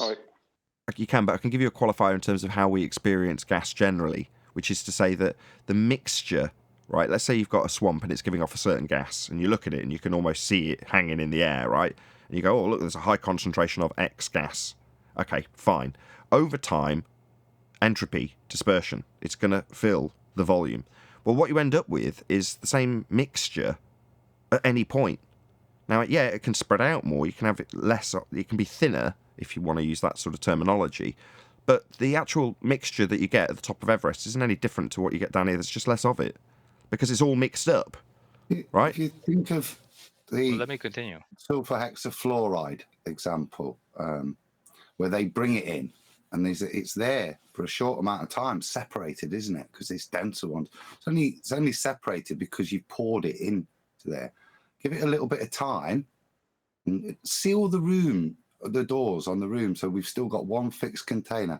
All that sulfur hexafluoride will dissipate into the rest of the fixed volume, and it'll have a concentration density for within that mixture of air, the amount you put in, but it'll be pretty much mixed with everything else. It won't have gone and sat on its own somewhere. Like when you first start, the net effect of the entropy is it dissipates evenly, doesn't it? Due to random collisions. Right, like dropping a drop of ink into some water, you just over time see it distribute throughout the water evenly with enough time. That's probably not a great example, but I'm just trying to give you some visuals to compare it to. Yeah. I got an experiment. Well, go on. Sorry, Rich. Is that an experiment? No. No, I said I got an experiment. Oh, Good Times God. for All did it. What's the actual phenomena? Boy. Hold on. Let Righteous go. Go ahead, Righteous. Well, you know what? It's just manipulating something, right? Good Times for All manipulated the temperature in a contained container, and as he manipulated the temperature, he measured two different pressures at each end. That's not what we did. So when we manipulate the temperature of gases, that manipulates their density, right? And as a result, no, it manipulates the pressure. You energize the particle. So what we did when we set that up, we had one end of the tank in ice, so they were trying to create a very low local pressure there, and one end being heated with a blowtorch, so that the local effects at one end and the other would demonstrate slight pressure differences. Okay, and the way in which we're changing the pressure is locally taking away heat, which is what we did. So at one end we're heating it up. Now that pressure, if we leave it for a second and stop the dynamic import, the pressure will equalize again. But we kept the blowtorch on and we kept it in the ice, trying to keep these two things. But the whole entropy system, the entropy is still trying to play out and equalize and equalize and equalize. But we keep putting in and taking energy out one end and keep messing about with it. That's going to have a local effect where you're doing that energy exchange. Yeah. But the whole system inside is fighting hard to get back to equilibrium. It can't deny the effect you're having, but we're not. So what we're doing there is changing the local pressure. Yeah. So pressure is tied to density, right? No. What density? Density of what? If I compress a gas, is it not more dense? No, there's higher pressure. That's Boyle's law. Okay. QE always said, and I never understood why, but it makes sense. Don't describe gases in terms of that. Yeah, it's not. You can't describe it like that. You need to quantify, the pressure and the volume, and you've got an amount. Let me get this straight. So if I compress molecules together, they're not more dense? No, there's no density there. They're moving. They've got less space to move in. I have to disagree. And therefore they will generate a bigger pressure. But to try and conflate the term dense is kind of a misnomer because you're taking away the understanding from the solid and liquid and trying to use that word in a you can use it if you really want to consider it as density, even though they're all moving constantly. Yeah, there isn't a fixed density in there, really, is there? It's fluid. It's moving all the time. It's varying Yeah, so- at all different points. It's not some fixed measure that you can get. All right. That's not how gas is or can be qualified. Okay, You let me could go with say this. there's X number of molecules per centimeter cubed and describe it like that, but that's not the convention we use for gases because it is complicated. If gases are very different, their behavior is different. So we have to determine it in terms of volume and pressure. Then we know how much is in there, and that's kind of what density is telling you in relation to solids, isn't it? All right, but let me just lead you guys so I can get an understanding on this. All right, if there's more compressed gas, right, and there's less compressed gas, will not the less compressed gas be pushed up or away from the more compressed gas? Yeah, that's entropy. High pressure to low pressure? Dispersion? That's what you're describing. You're just describing the natural effect that gas will undergo when you experience an entropy increase or witness an entropy increase. Okay, so lower pressure to higher pressure. Okay, right. No, higher pressure to lower pressure. All right. But in terms of the molecules, Hold on. I just want to make sure you understand this fundamental premise. You understand that you fill a balloon, you blow it up, it's then above the pressure in the room, but when you pop it, you're witnessing an entropy increase. The high pressure in the balloon returning to the equilibrium that it once came. That is high pressure to low pressure. You can hear it when it goes bang. Okay. That's just the natural way gas behaves. That's what we're trying to get across. So we started this conversation with you trying to ascribe cause to this, and that's never going to happen. All I can describe is the increase in entropy. Now, the description is incredibly eloquent, but it doesn't give you any causal attributions to it. It just is what it is. You're just describing what happens always. That's why they call them natural laws. You're just describing what happens always. So why do we term a more dense gas and less dense gas? Why not like more high pressure gas and low pressure gas then? Can I give some? We'll get to that in the after show. Righteous. Go ahead, Brian, and then I'll say hello to Sleeping Warrior. Then I'll ask everyone to stay tuned. Go ahead, Brian. Yeah. I'm trying to get in.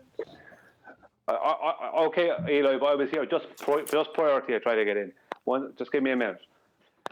What we have, right, as Adam said, you can take a cubic inch of gas, of one gas like CO2, right, and a cubic inch of helium, and the CO2 will be more dense within that cubic inch, but it will still constantly be moving in all vectors. It won't be stationary at any time, but you will have a situation. That's why CO2 does, and carbon dioxide and I think carbon monoxide and that, it will stay close to the ground without the influence of weather, which is changes in temperature and pressure. Weather mixes up all the gases. That's why air is a mixture of everything. Hold on. Let me get this straight, Brian. Hold on. Let me just get your claim straight.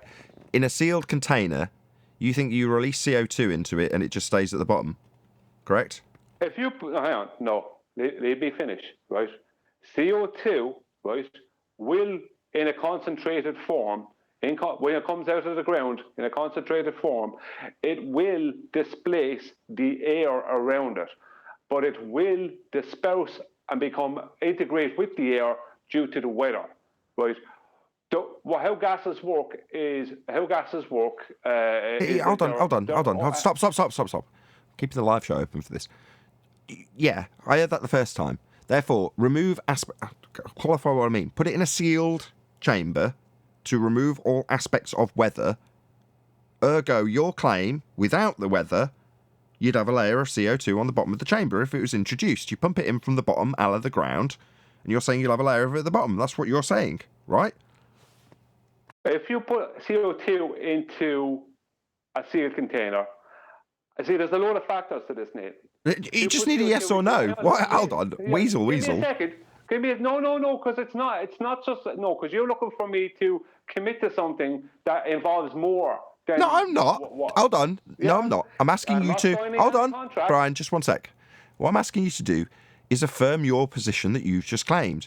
But for the weather, it wouldn't disperse. That's your claim. I'm getting you to affirm that with an example in the positive of a situation where we remove your but for the weather part, and then we're left with what I've described, and you haven't affirmed it. So when I say weasel. I'm trying to. If you put CO2 into a sealed container and you add in helium on top of that CO2, right? What's going to happen? The gases will mix together with entropy. You'll have an entropy increase. They'll all mix together. Yeah, but why? Hang on. Entropy. What's entropy? Gas filling together. The gas mixing together. Entropy. It's just mixing together. Is part of entropy. Yeah, it's just. Convection is part of. Hang on. You're looking for me to commit to something, and I am going to commit to it, right? There's one thing I am going to commit to, and that is structural support. The reason that...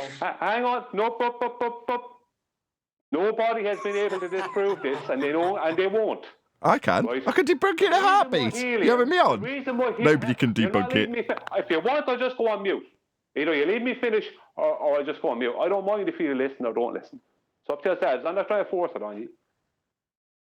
Okay. The reason why, when you put CO2, the reason why CO2 is able to displace air in the first place is because it's more dense, right? So it has more structural support than the air. That's why the likes of a man-made gas like sulfur hexafluoride, you can float a tinfoil boat on it. Why can you do that? Because it has enough structural support for the tinfoil boat. Now, in our world, which is a dynamic system, everything will eventually mix together. But if you put CO2 and helium into a sealed container, right, and you keep them at a constant temperature, right, for a while, they won't mix. They will probably eventually mix, but for a while they won't mix. And I haven't ever done it, so I can't say for definite. Well, hold on. Probably will eventually. I'm afraid not. That's a law of nature. They will. Well, what? Yeah, okay. Gas, right? What moves gas around? What moves out of the air? Yeah, okay. Yeah, okay. You're taking this too. That's why we have the mixing up of all the gases. Okay, thank you. You asked a question. Well, you're asking for the cause of entropy, aren't you? What causes high pressure to go to low pressure? Well, that is the question when you're asking how entropic effects occur when ascribing cause to them. Well, I haven't got that, I'm afraid. The cause of entropy is a container, and having a sun, having gas, which sun creates temperature. The temperatures then create pressures within the gas and creates gradients within the gas. No, that's wrong. That's wrong. That's wrong. That's the cause of an entropy increase. You can say the entropy generation device in this instance is the sun. So it's causing an entropy increase, but it's not the cause of entropy. Well, the sun, without the sun, you won't have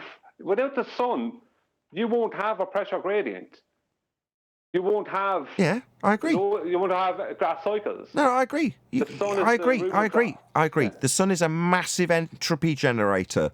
Yeah, I agree. It's not the cause of entropy, though. But entropy is just a description. I know. Well, that description, when you describe hot going to cold or high pressure to low pressure, what causes high pressure to low pressure? Sun is not the cause, the overriding cause of that. It's a generation, something that can generate that effect we're describing. So yeah, it's an entropy generator, but it doesn't make it the cause. Well, whoever made the sun is the cause. That's the final answer. I couldn't have said it better myself. I agree. I couldn't have said it better myself. You ask me what's the cause of entropy. Well, that's down to the creation. That's down to how things and how they work are put together in terms of how they work. Well, that's down to creation. Well, that's down to a creator knowing that you can't have that without a knower. So, yeah, if you want to point the finger at God in this regard and say, what's the cause of entropy? Well, that's part of the mechanical structure that we experience. Well, the rules of the game were dictated by the creator. That's one of the rules of the game. Entropy is just one of the rules. Yeah, but we look at a group of effects and we keep saying, oh, we can never find out what causes them. But if you keep saying that, you'll never find out. You can't just say, no, that we'll never know that. How do you know? I'm pretty confident we're not going to ascertain the cause of entropy. I don't know why I can't say. You've got a good point. I argued this with QE and Adam. Support is the cause of entropy. I argued this with Adam and with QE, and every time they gave me a decent explanation, I ended up laughing along with them, and it seemed futile.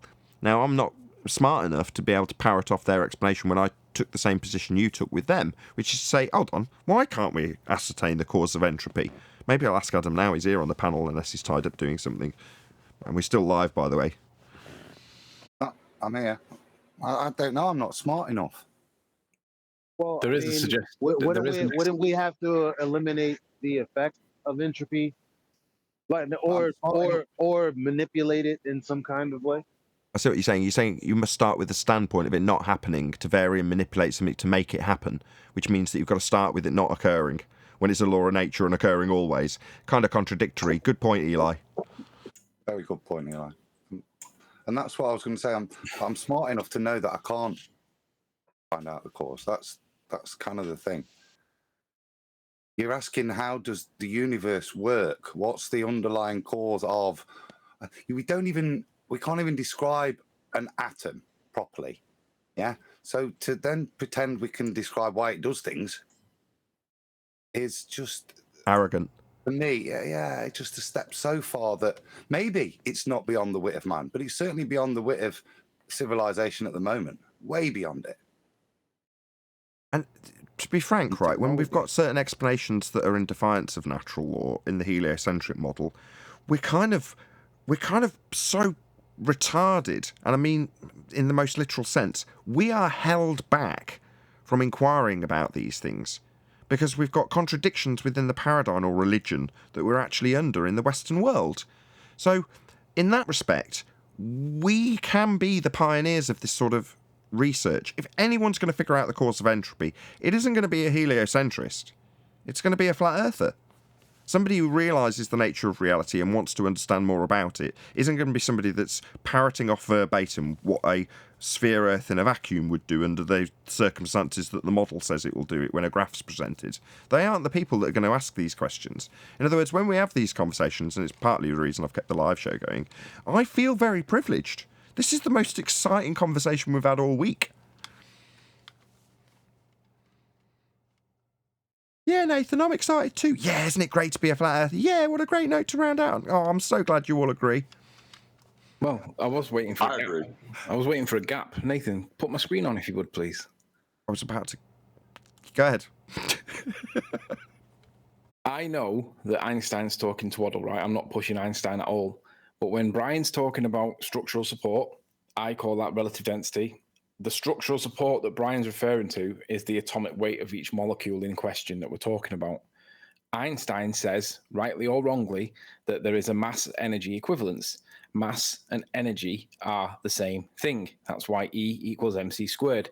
Now, I'm not pushing this as true. I'm just saying that this is the explanation that we need to move forward onto to try and work out why it is that the egg moves or doesn't move when we do stuff. Because Nathan says, I don't know what the cause of entropy is. Einstein says that mass and energy are the same thing. So that would mean that if the egg's got one value for mass and the medium's got another value for mass, and we make one value for mass bigger than the other, there is a disequilibrium there. And Einstein says that mass and energy are the same thing. So if we make one energy bigger than the other, then we have an acceleration because there's more power or structural support or relative density. But either way, there's an interaction between the medium and the object. And Einstein's got an explanation. So we need to start moving into E equals mc squared rather than F equals m1 times m2 divided by r squared, because that is the next step in the conversation. Well, I can tell you why E equals mc squared is ridiculous if you want me to. No, I'm not saying that it's true. I'm just saying that that's the next step for the conversation. But feel free, and then I'll round up. No, I'm not going to go any further than that. No, I'm asking John to. Oh. Energy is matter in motion, and you can quantify that. Matter is not motion. but they convolute the two in that equation. Yeah, but when I added the salt to the medium, it caused an acceleration. But they say density is not a force, but there was an acceleration, right? Well, Einstein would say, well, maybe there's not a force of pressure acting on the egg. Einstein would say that there's a mass-energy balance there that I've caused an imbalance with, and because I've increased the mass or the energy in one, it's acted on the other. With that, I'm going to say, if you are watching this on either Nathan Oakley 1980 or Nathan Oakley premiering streams, then stay tuned, as there will be an after show to follow. Unfortunately, if you are watching this live, this is where we bid you farewell. So a huge, massive, enormous thank you to all of you who smashed the super chat, liked, commented, shared, subscribed, and all that good stuff. Once again, stay tuned if you're watching on a premiering stream. I've been Nathan Oakley, and I will see you all in the next video.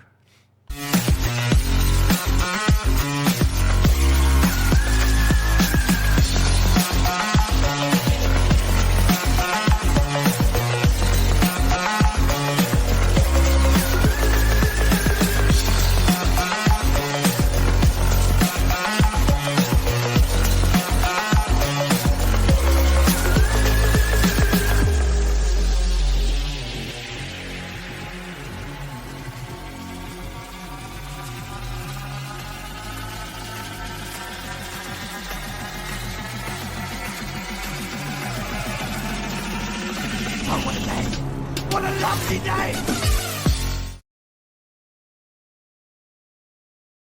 The word mass, you incorporate verb and noun into one. Which is what they do with gravity when gravity's defined as Yes. effect. They incorporate. Yes, and that's why they noun. use mass. That's why they Correct. use mass. Right. Correct. So they're Yeah. conflating the use of the word now, the noun and the verb. You're right. I'm not saying I agree with this. I'm just saying that that's the next conversation that we need to think about putting our toes into, because I was never taught anything about E equals MC squared in school, and I'm pretty certain that nobody else was either. Love how you're disclaiming that you don't agree with any of this all the time, because you've had enough of me jumping down your throat when you put it out there and make it seem that way.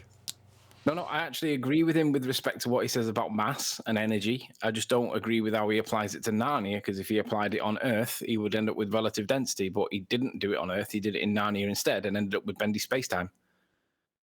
Sorry for rumpusing Baldwin's imagination, Arwin. Twice. Hey, Righteous Force, are you there? Yeah. And it's not about rumpusing my imagination. It's about letting me make my point that was actually on your side to help you understand the psychology of the opponent. But apparently you have no interest to master how the opponent actually thinks, because that's what I was doing. And you're right. Let me apologise to him. Yeah, you're right. In that moment, I didn't care and I was wrong, and I'm apologising. Well, then you can't stop All any right. fallacy anymore. Apology accepted. Then Thank you you. can't stop any more fallacies anymore. Meanwhile, No, Arwen wasn't doing a fallacy. He was showing how the mind works that creates the fallacy. correct. He was taking the position. How models work. He was doing some. I want to draw this to a close. Hello. Yes, he was drawing a comparison for the audience's benefit so they can understand the cognition of our opponent, and he was doing it very concisely, and I rumpused him. And I am sorry, and at the time, Arwen's assessment that I just didn't care was correct. That's why I'm apologising. His assessment's right. I'm sorry. I'm hoping we can move on to Righteous and, was it Sleeping Warrior trying to get his attention? Whoever was trying to get Righteous' attention. We can, if I may. Then make sure that you do that for the ballers next time, Nathan. If you're going to be fair, then you got to do that for every baller, and I can't wait to see that. I have done that. I have made. I have done that. Don't make disclaimers in their conceptions like I do. Right, they don't. Correct. But when they have, I've also apologised. There has been several occasions I've done that, 10th, just for the record. Anyway. Well, it's clear to my memory that we all get stopped when we go into a fallacy. I don't know why Arwen has to act differently than when we have to. Because I've just explained this. I engaged. Because he's explaining the justification and cognition of a baller when they justify a position that holds the contradiction, that's the contrapositive of the globe claim when it comes to Coriolis, how they can justify that in their own mindset by ignoring the rebuttals that Brian was offering and then justifying it thusly. Now, when he was explaining that and giving the repetition, I rumpused it because it had come through once, to be fair, Arwen, and I was trying to be concise, which is why I didn't care. But it's not right. You do need to summarise these things. I give you credit typically, but you were just getting on my nerves because you were doing it as a baller, and yeah, that was wrong. My bad. All right, apology accepted. I let everybody know in the chat, and that if it happens the next time, I will do it just like that again. But I appreciate the the honest recognition of the situation for what it was, at least. Good. You want to apologize to Nathan what you wrote in chat about him? No, he doesn't have to do that. I just want to move on. I just want to move on to Sleeping Warrior. Feel free to repeat your questions, right? Just if he's still here. He'll never change. I like Arwin as he is. I'll never change helping you guys out understand the psychology of the opponent, man? No, you're not interested then. You're not interested. Look who's rumpusing. Your immature responses is what I'm talking about. God, oh God, please well, how no, do please you no. like to get rumpused right when you're making a really good point for the first time? I've been rumpus many times. I don't go into chat and call Nathan names about it like you did. No, you just start yelling out loud. Hey, it's my turn. Okay, right. That's what you do. Let's see. You projecting? That's ridiculous. No, that's actually historically correct, 10th man. Are you historically projecting about your behavior? This is ridiculous. I dropped. You don't drop. You start rumpusing over everybody else until you get your way. Okay, right, everyone else, just stop. Just stop for 2 minutes. Just let Arwin and 10th have it out. Otherwise, we can't hear what they're saying, and they're never going to get to a conclusion. Go ahead, Arwin and 10th. All I'm asking for Arwin to do is act mature when things happen. If it doesn't go his way, don't drop. Don't go into chat calling panel members names. Just wait for another opportunity when the air clears and come back again. Act mature. That's all I'm saying. I'm not saying he's not making points. I'm not saying he wasn't rumpus. We all get rumpus. But we don't behave like he does when we get rumpus. That's all. Arwin, go ahead. I'm sorry about that. You really don't like that. Everything I said was not a made up. It wasn't slander. It was a very inconvenient tighten up analysis. And that's not the argument. That's not what we're talking about. I think that people that rumpus you when you're laying down an obvious conception, it's a sign of fear. And that's what I'm going to put down because of that. I'm sorry if you were insulted by that because you're very, very feely about it. No, you know what? You can keep projecting all you want. You didn't answer the question. I'm not talking about your argument. I'm talking about your behavior. What question? Your behavior. That's not a question. That's a description. Your behavior. You have cursed me out. Everyone else, stop. Everyone step off. Right. No, let me finish. Because if we're going to have last point. Last point. About what happened. Right. Hi, everyone else. Everyone else other than 10th and Arwin. You're looking for a fight. Everyone else, just 1 second. 10th's going to make his last point. Arwin's going to rebut. Then we're going to move on. 10th. Then Arwin. Then we move on. Arwin, with witnesses on board, has cursed me out so many times, called me names, showing his immaturity, lack of respect for a fellow panel member, and he does it to a lot of people. That's what I'm talking about. Grow up, get some manners. Your arguments is not what I'm talking about. Yeah, well, I hold my arguments in very high regard. I don't care if others don't. But if they rumpus me, then they literally insult my intellectual heritage. And I take grave offense to that. And if my behavior rolling out of that is slightly not mature enough to your standards, well, I'm sorry about that, Tam. Slightly. Yeah, slightly or grievously. I'm such an evil both guy. stop. I don't give a shit. Please stop, both of you, 10th and Arwin. Hello. You both have your piece. Okay, hello. Both. Have I used one curse word on him yet? Have I used one curse word on him yet? No, you haven't. Yeah. But that isn't the point. You've both had your piece. You both had an extra couple of minutes. Purposely Please, but I beg of you, Arwin and 10th, please.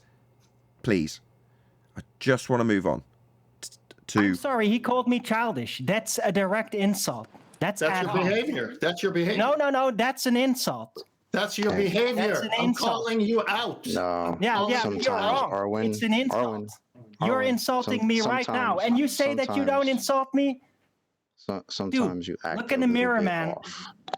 No, Chocolate, hold on. I thought you were going to have something constructive. Everyone else, stop. Everyone else, stop, please. So are you. Please, Arwin, please don't turn this into a shit show, Arwin. Arwin. This is why, Arwin. Arwin. Right here, what you're doing. Stop attacking me. Well, just stop turning it into a shit show when I've tried 4 times to draw a close to it. Both of you, 10th as well. I'm not saying either you are right or wrong. I'm not saying you have got or haven't got valid points. And Chocolate laying into Arwin's not going to help. Saying you agree. That's not going to help. It's just going to antagonise him more and we're never going to get to the end of it. Okay? He's got a act like a man if nobody can tell him nothing, Nathan. You're not going to Tell him have. go Thank you, F myself. thank you, thank you, Come on. thank you Yeah, for that's a winding great up example. Arwin more. Thank you. Yeah, why don't you all pile on? Let's see how they're. No, I'm trying to stop them. Pile on some more, Neil. God. Why don't you get loud and angry? That Okay, helps. occasionally. Look at this. So occasionally, ladies and gentlemen, things will descend into chaos on your own panel. That's just one of those things you have to accept in life. Sleeping Warrior had a point to make. I'd like to I hear know, I'm trying to Sleeping get, that's Warrior's- all I want to get to, John. Sleeping Warrior. See if you can battle through Eli and Neil, who've decided they're going to pile in also now. Because he's a fucking child. Just stop! You can take it up with him afterwards. Idiot. Get a grip on Yeah, yourself, thanks, Neil. Thank you, Neil. Yeah, Okay, Neil, Neil, I am begging you. Neil, I've just got control of them, for the love of Jesus. Thank you, I've just got control of them. You think you need to add more fire, fuel to the fire? No, I'm just trying to move on to Sleeping Warrior. It's been 10 minutes. Righteous Force, are you there? Yeah. Have you Yeah, had the I'm here. pleasure to watch my latest upload? No. No. Okay, that's a really quick conversation because you're quoted in there, not because I want to have a go at you, but I'd like to know whether or not you agree or disagree that the test that I demonstrated proves or fails to prove the cause of an effect. And your words were, in support of Bob and Zach, your words were, I'm more interested in the cause of relative density and whether or not I'd failed to control some variables. Well, I heard your words. I went and tested Bob's claim, and I tested your claim that there might be variables that I'd failed to control, and I demonstrated that the cause of the effect that Bob claims, if it was there, I didn't fail to control it. It just wasn't there. So I can't control something that's not there. I'd be grateful if you'd have the opportunity to look at the video, and next time we cross paths, perhaps we could have a conversation about your words in support of Bob and Zach's position, and we'll see whether or not I did actually fail to control some variables or not. Okay. All right. All right. That's fine. Any Like, comment? I don't agree. I mean, I agree that what you did proved what it proved, right? But now I'm looking at what causes the relative density. And that's what we were talking about earlier in the show. So what you did was perfectly fine. Yeah, but you said that you I thought agree that with- there might have been extra variables that needed to be controlled that I didn't control. Well, yeah, that's a possibility. That usually is always a possibility, right? It is a possibility, and you're right, it is a possibility. So what I did was I did exactly what you suggested because I thought, well, I'll be Okay, honest. stop. Don't repeat it. Just for the audience's benefit, I'll summarise what Sleeping Warrior did. He's got the exact same egg experiment, but he's run a coil, a wire to the bottom, positive and negative, with a high voltage battery in a Corona box with a little switch, so he can turn it off and on. And you can see the little bubbles coming on when he turns it on and runs current through it, and sod all happens. That's what we're talking about, just so the audience knows what we're talking about, even though Righteous, you're not expected to react to my summary of this thing that you haven't seen yet, so don't panic, and I'm not expecting you to suddenly answer all his questions. Does he have a video of that? Yes. So let me plug that. So Sleeping Warrior channel is the channel, and the video is called, drumroll, Sleeping Warrior. The name of it is a bit convoluted. I might change it. It was something like, does relative density need a little kick? Is there a downward bias? Close enough. You'll find it from that, hopefully. Righteous. Eli, you're causing a load of chaos. Thank you, Eli. Can I continue? I don't know. It depends if Eli's just decided he's going to wrap up this conversation before the end of it. I don't know. I've almost got control. Not quite. Well, Go ahead, to address Righteous. Sleeping Warrior, I would have to watch the video, but I want to go back to, because it's still related on topic, right? It's about what causes the density, right? And I want to go back to what Adam said. Wait, I just want to I'm interested. I'm interested in the extra factors. I just want to focus on something. It's a little bit different, but actually it's not different. It's the same thing. But let me just get out what I want to say. Adam said we're changing. Remember what that good times for all container thing? He heated one side and the other side was cooled. And there was a difference in pressure. So we're not going to call it density. We're going to call it pressure. So in that case, Hold on a sec. I just want to round out with this, and then I want to go. With that case, it wasn't gas being produced on one end that caused that gradient. It was something else. That was my point. And that's it. I'm going to leave it on that. It's temperature causes the gradient. Temperature is the cause of the gradient. And it was only in the short term while there was temperature, while there was energy being put in. There was only in that short term once. Sorry. Right, I agree with that, Sleeping Warrior. Really, I agree with that, but really... energy... Eli, they're so close. They're so close to nearly concluding their conversation. But what is energy? Energy is what? Well, it right? depends on who Temperature you ask. is energy, right? Depends on who you ask. Einstein says that energy and mass are the same thing, and I say that energy is the result of a force because, well, I don't know what I say in a minute, to be honest, because it's a bit, the word force is the issue. We need to work out what does it mean. But what I wanted to, because your words were, maybe there was some factor that I failed to control in my egg test that needed to be controlled. That was the bit I wanted, because Nathan said, go forth in science. And I thought, well, I already told Bob about this months ago, years, maybe 12 months ago. And I said to him, go and do the test that you're claiming because it doesn't do what you say it does. And he didn't do it. But then 12 months down the line, you've come in and started asking the questions, which would have been solved if Bob had done the test 12 months ago that he should have done. And he hasn't done it. So when you said what you said, I realized that Bob's influence on you caused you to ask that question. But if you'd have done it in the first place 12 months ago, you wouldn't have even done that. Hold on. That's a big assumption. Don't level that assumption at him. Now you have, he's got to address it. But can you press play on your video while it's queued up and I've got it on screen? It's true. Hold on. So Eli wants to get... hold on, righteous. Sleeping Warrior. Eli's desperate to get a point in, so I might as well let him, otherwise he's going to keep trying. Go ahead, Eli. Thank you for babysitting us children here in the chat, Nathan. You're the best. But look, isn't the question that you, Sleeping Warrior, didn't you set out to answer the question of what causes things or objects to sink, rise, or float?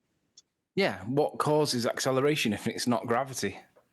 So now that you've got that independent variable, now the question, and let me get this right, now the question that you want to ask, or that you think is a fair question to ask a righteous force is, okay, so what causes density? No. The question I was addressing was whether or not... Not you. That's what I thought righteous was asking. Well, what's causing the relative density? After you've already one and done, opened and closed the case on, well, what causes things to rise, fall, and float? So now it becomes, okay, well, what's causing that? Yes, that's Righteous's question, correct? So you're summarising Righteous's position and his question to Sleeping Warrior, right? Yes, thank you. Okay. I would like to answer that in a while, but obviously I'm not going to leave it go in now because there's other stuff people talking. Well, Righteous has hinted 3 times that he's going to disappear shortly, so I don't know if he wants to round out. He might have already disappeared. I already got to go. I'm getting dressed, so I'll see you guys later. Nice chat, though. No, cool. Hopefully you watch that video and we'll Righteous. get this conversation going again. I love it. I'm so pleased Sleeping Warrior's done this and you've both been civil with each other. Thank you, both of you. Sorry it started off so badly. It's all right. You guys have a good day. In the hell out You of too. it, Arwin and 10th. Let's not open that wound. I've just about managed to get a bandage on it. Don't fucking poke me. Oh, ass. God! Somebody's tore the plaster off. Who was that? Chocolate. Yeah, that was who you think it was? A Sleeping Warrior again. You think it's funny? Right, get lost, Sleeping Warrior. Chocolate gets yelled in the background. Like, wounded soldier. Oh, finally healed up in the hospital. Oh, let's tear open the wound. Look what you've caused. Right, everyone stop. Look at what you have caused, Sleeping Warrior. This is... Now you know how I felt when these two See, he's literally laughing. You're taking the piss out of him. Knock it off. So Nathan, right there, it just proves who's immature. Correct. Don't you do it. Right. This is not a validation for you to put fuel on the fire either. If anything, I would expect better from you, 10th. No, it's not. I care for it. I care. Who do you care for? I care. If you let me finish and stop acting like a baby, you might hear the end of my sentence. Oh my god! Oh my god! I could kill Sleepy Warrior right now. I really could. With Tony that I've had for 2 years longer than you, 10th man, huh? You care so much for that. You know exactly what I'm doing. Oh, you know me so well. You know me so well, 10th. That's not what I'm Tony addressing. and me go back 2 years first. This is type baby Right, can we all stop? Arwin especially. Please, look, everyone else, I'm going to have to try and get charge of Arwin first. Everyone else, I'm sure you can hear me. Offended because you thought I was offended over what Tony said. You were wrong. I'm not talking about Tony. Oh, yeah, you were talking about me. You were talking yes. about me, and you Yes, thought that I was acting like a baby again because you thought I was offended over what Tony said. Okay, we've got that. Okay, guys, please can you stop shouting? Hello? Right, yes. Please, Arwin, please. Arwin, please, 10th, please. Hello, please. So, you don't need to keep shouting the points that you're trying to make at each other and your understanding of the points you've made at each other. You both understand your quibble. You both know the point you've made. Shouting it back at each other for 10 straight minutes again isn't going to help anybody. Please, can you take it up with each other after the fact in a chat comment where you can't shout at each other? He's the one shouting, number one. Don't care. Please. I know, but you're mislabeling me. I'm not. I'm not. Look. You're mislabeling me, Nathan, because 10th, you are an angel. You are an angel. Fuck up and let the conversation move Why on. are you triggered? Why are you triggered? You're fueling that fire. Yes, he is. You're not helping. Let it move on. Let it move on. Thank you, Arwin. Please. Arwin, you're the main cause at the moment. Let it move on. Look, listen, you bastard. Arwin, please go on mute. 10th, I'm going to ask you both. Guys. I'm going to have to do something about it soon. 10th, you too. Fuck you. 10th and Arwin, can you both go on mute, please? You're causing total chaos. Neil, as soon as it starts, piles in. I can hear bloody Sleeping Warrior chuckling his fucking head off in the background. Because Arwin got caught in his little baby game. 10th, that wasn't clear air for you to start this off again. 10th, you are just as bad, right? That was 10th. Arwin is now going to respond to that, and you're going to carry on.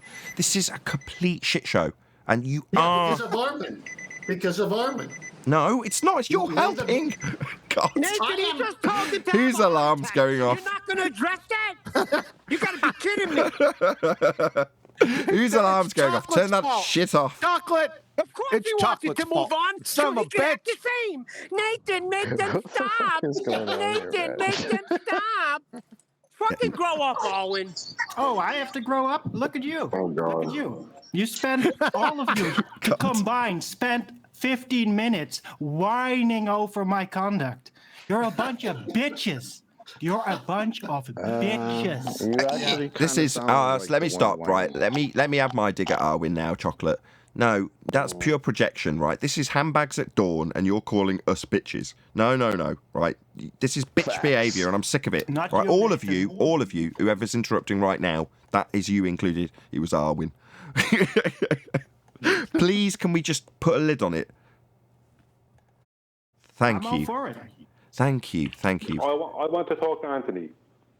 Oh, thank Jesus. Yes, go ahead, please. Yo. Yeah, just on the E equals MC squared.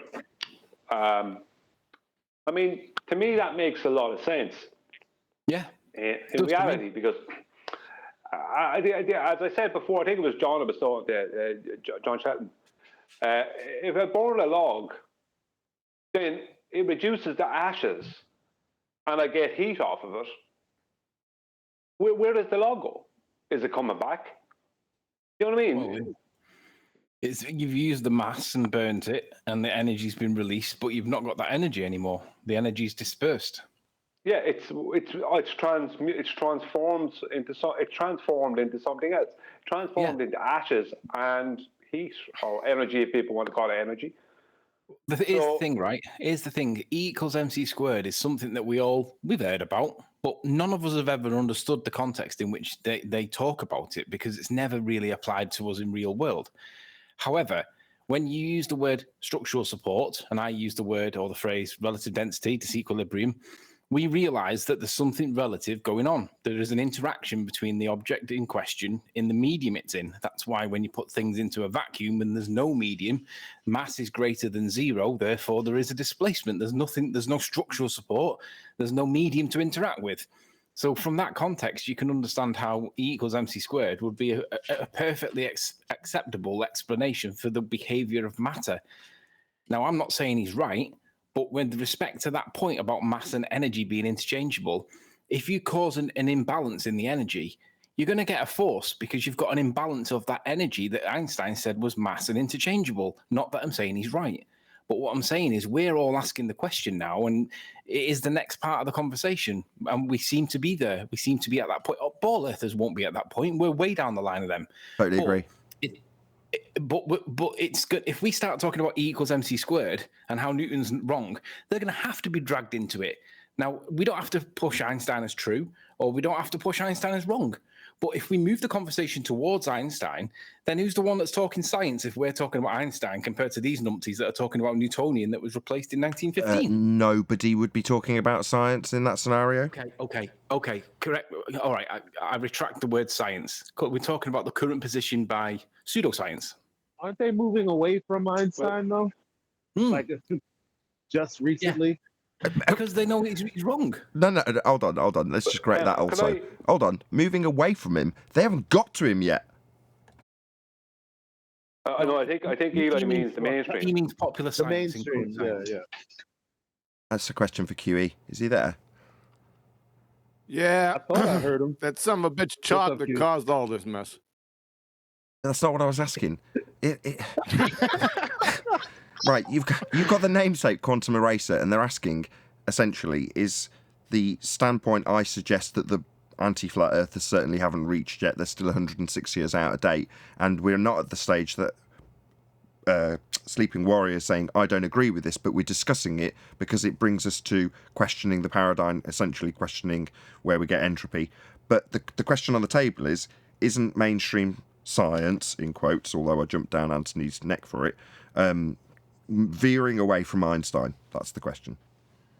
Is it? I don't know what mainstream science is doing. I mean, everyone's veered away from Einstein because it's all fallacious, right? So, I'm not trying to dodge your question. I think it's connected, but I've answered this question about 3.5 years ago in Skype chat, and I've posted this a number of times to the question you guys were asking. I don't know what to do after this. If you're following me. No, tell us again, because I don't know what you're all about. I'll do something better. Let me post it. I posted it in Ballbuster's live stream. Let me see if I can post this here. Remember when I was talking about absolute, relative, and directions? Yes. And then I went into density, what causes. Remember we asked these questions to each other? Okay, let me do this. Is there a bias down towards the Earth for objects that are more dense than the surrounding atmosphere? That is relative density. Yes. Is there a bias up, that is, towards the sky for objects that are less dense than the surrounding atmosphere? Relative density again. Yes. So, never a violation of these two scenarios in the history of man. So, what's the cause of the bias of more dense / less dense objects to move towards the Earth and sky, respectively? Density? So, density causes more dense objects than the surrounding atmosphere, relative density, to fall towards the Earth. Therefore, based on that last statement, density causes relative density, which in turn results in more dense objects to fall and less dense objects to rise. But there's a problem there, right? Because density causes density. Density causes relative density is circular. So, isn't the actual question, why is the more dense medium atmosphere next to the Earth's surface? That's tantamount to asking, why does entropy always increase in nature? It's more dense. Hold on, say that once more. Sorry, I didn't catch it. Why is the more dense next to the surface of Earth? I didn't catch all of it. Why is the more dense medium, that's the atmo, next to the Earth's surface? That's the question. not more dense. It's tantamount to asking why does entropy always increase in nature? I'm sorry. I know I'm rumpusing your conclusion. I'm so sorry. Right. When you say more dense, and then you say atmosphere in quotes, well, atmo, air. That isn't more dense. What do you mean more dense? It's going to be more dense because gas is created at or near the surface, and at or near the surface is less volume, so it's more dense just by de facto standard, right? Okay, the higher you get in the atmo, there's more volume. Perfect. Right? Thank you. So it's. I asked you to qualify it because earlier Adam took umbrage with this, and I needed you to qualify it so it wasn't just left contradicting what Adam said earlier. That was all. Yeah. How many times I got to post this? You got to circle back to this argument again and again. Look, I'll go ahead and put it in Skype. Yes, please. Copy it. I'm guessing I've had this 3 or 4 times. I'm going to guess 6 more times for me, just so you know. Well, I have some stuff to say on the whole matter in a while. Obviously, when QB is finished. No, I'm finished. I wrote this up because this was an argument in Skype about 3.5 years ago, and I just started brainstorming because it was revolving around the up and down situation, absolute and relative directions, and I just got sick of it. So I just brainstormed, and I brainstormed this whole thing out. I wrote it all up in like 5 minutes, and I posted it. And I've been posting it periodically because the subject always circles around back to this again for some reason. Yeah. And then everyone acts like we haven't gone over it. Can I ask you a question then, just to spoil the fun of Anthony and Righteous Force when they come back and discuss this again?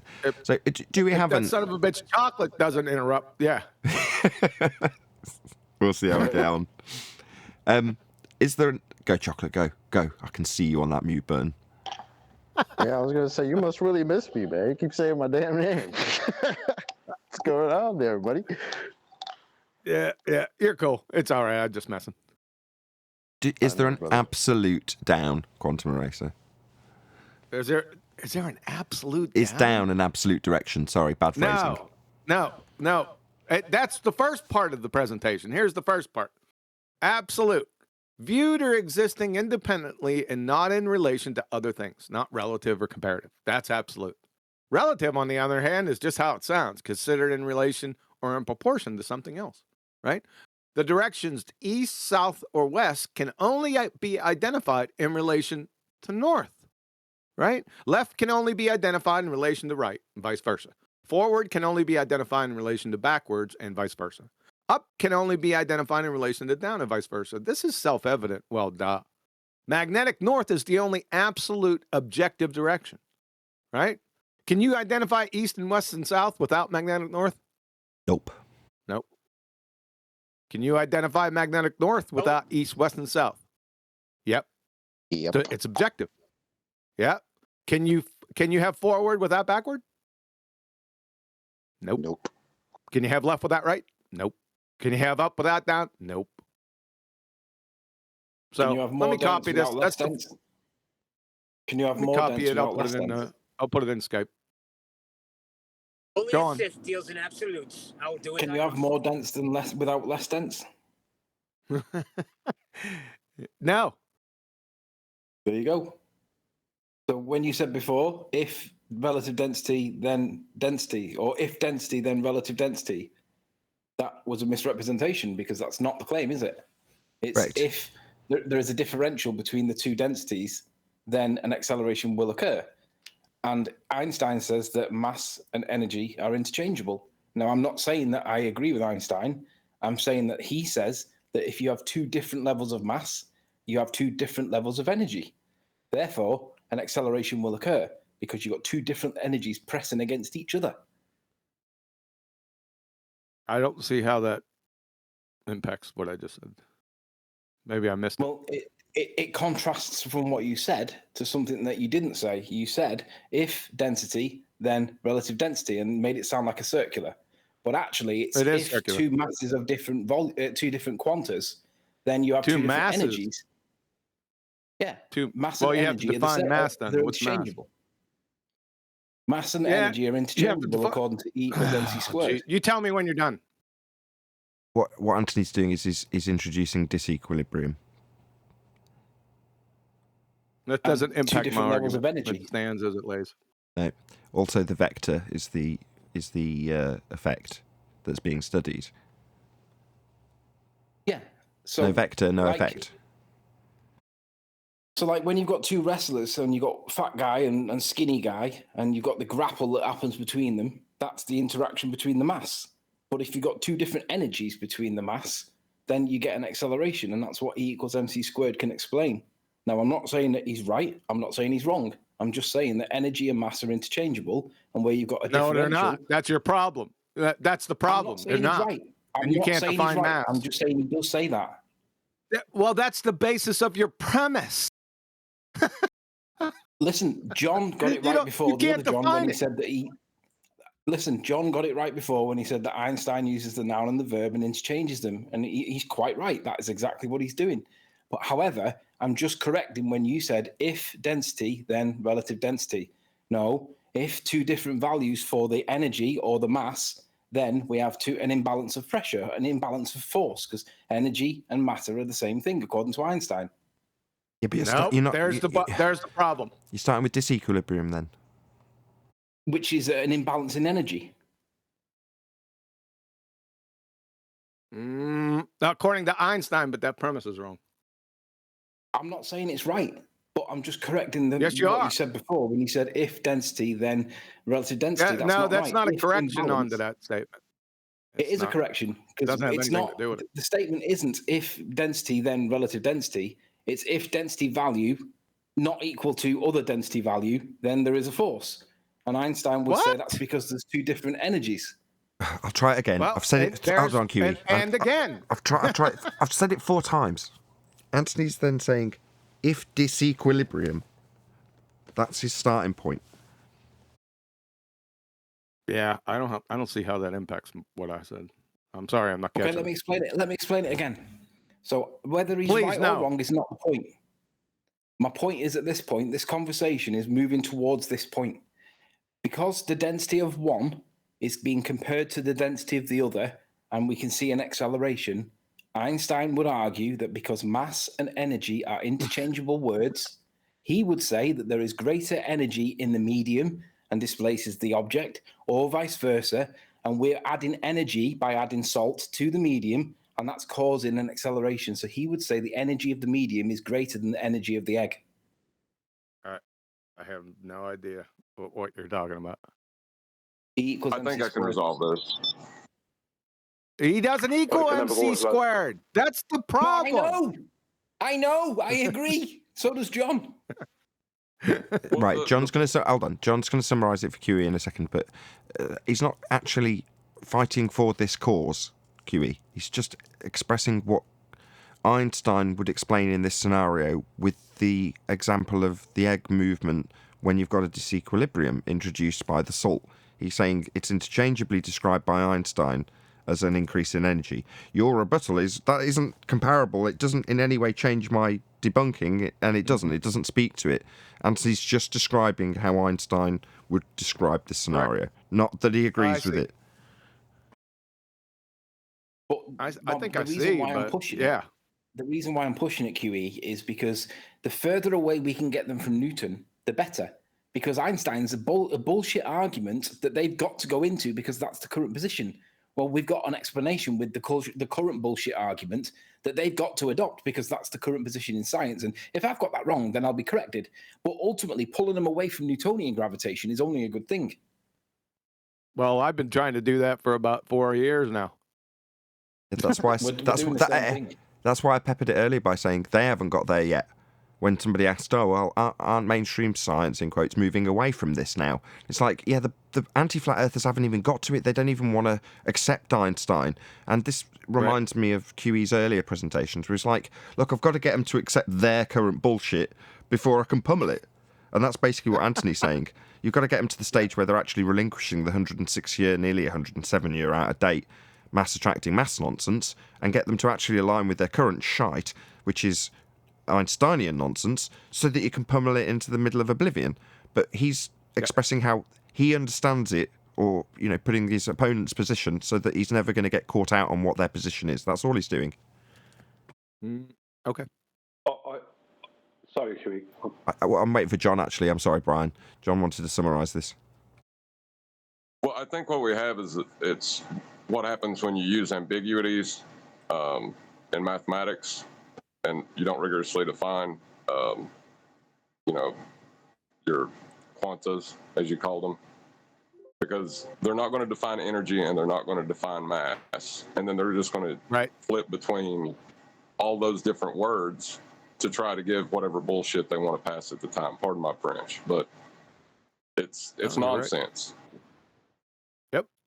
Well, the definitions of words are meaningless. Yeah.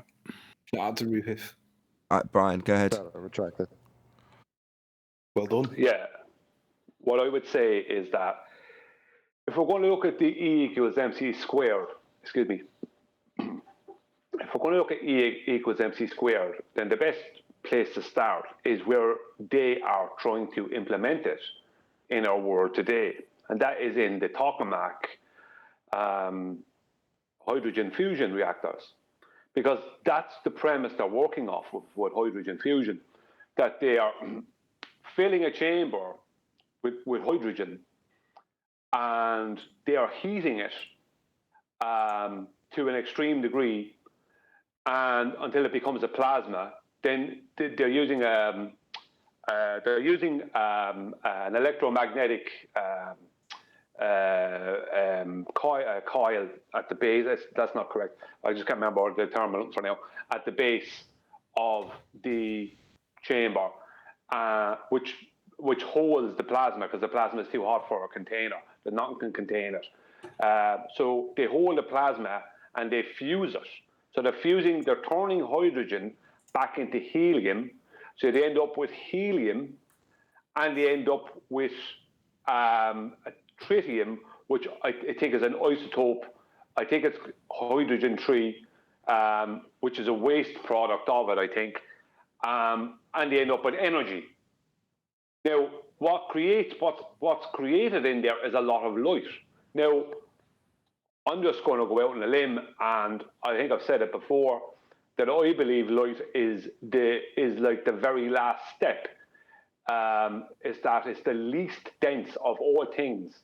That after hydrogen, which is the least dense, let's say, physical matter we know of, after hydrogen comes light. So the next step after hydrogen is light, which is basically hardly is no density or the least dense, whatever you want to call it. Whatever. And so it's like the light, like I don't know how I don't exactly know how they're taking the energy, because I've read some different articles on it, but they're working off of the E equals MC squared. They're turning matter, right, which would be the least dense matter, hydrogen, back into the second least dense matter, which would be helium, and there's a waste product of hydrogen-3 tritium, and they're taking energy, whatever energy is. You have to use the term energy because I don't know any other colloquial term to use for it. But there's a huge amount of light being produced within this process. So there is definitely, like, it's as the example I gave earlier, when you burn a log on a fire, you end up with ashes, heat, and light. So there has to be a connection between matter and energy. I'm not going to use the term mass, definitely not, but there has to be a connection there. Because you can turn a log, you could just let me just finish this. You can turn a log into ashes, light, and energy, or a heat. What happens then? Like, is that log coming back? Not there and then, but trees do continue to grow. So Einstein might be wrong about a lot of things, but that doesn't mean he's wrong about that. He might be onto something. Well, if I throw a rock, is throw part of the rock? Can the throw exist without the rock? Well, you can't throw it without you throwing it. The rock is not going to move unless it's moved by something. But is that not a kind of a different analogy? I I ain't saying I know how reality works, but I do know when people are using words ambiguously to push forward agendas. So if it's not properly defined, then, you know, what do you have? Well, you can not throw in and just think of it like you did throw it. Yeah, let me read this.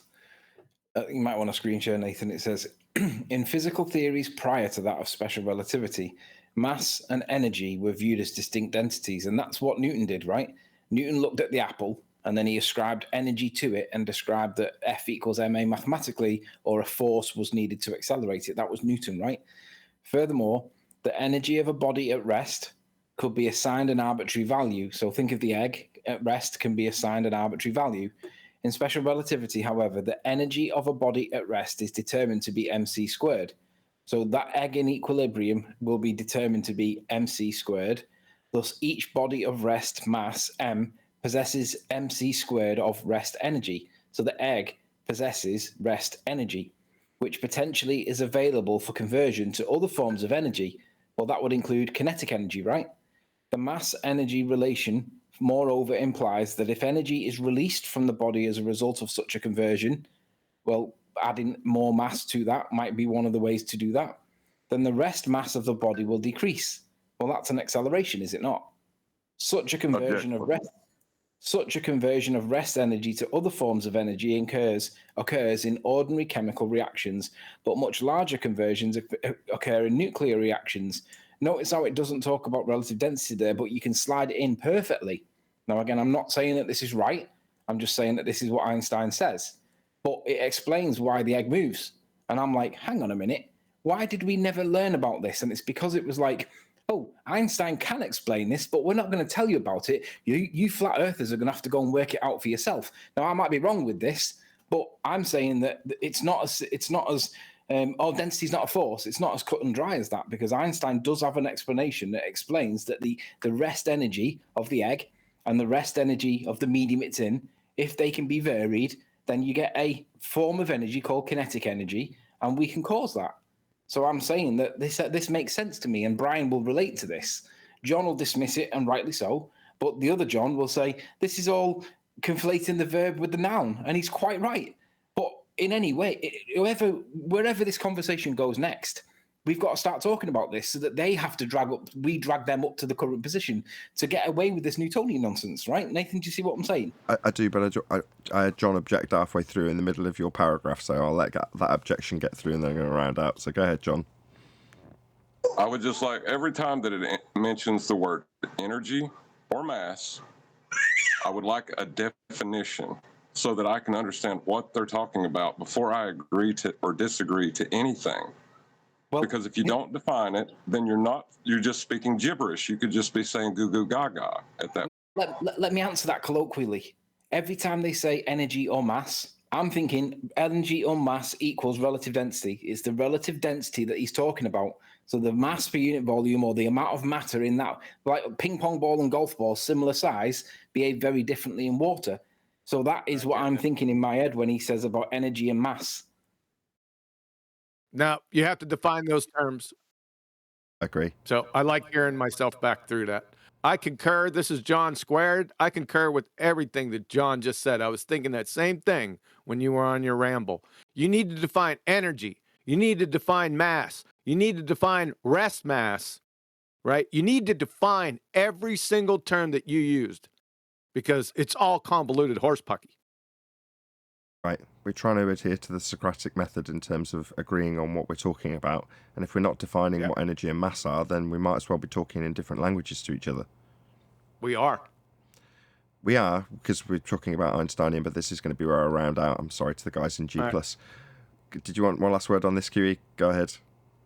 Yeah. Chocolate, he's a son of a bitch, man. I'm not going to allow this. No moans about chocolate. Absolutely no way. With that, I'm going to say a huge, massive, enormous thank you to both Discord and G+ panels for making today's after show possible. Of course, a massive thank you to all of you in either Nathan Oakley 1980 or Nathan Oakley Premiering streams for hopefully smashing the super chat, liking, commenting, sharing, subscribing, joining as a Nathan Oakley 1980 channel member, and all that good stuff. I've been Nathan Oakley, and I will see you all in the next video.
What a lovely day!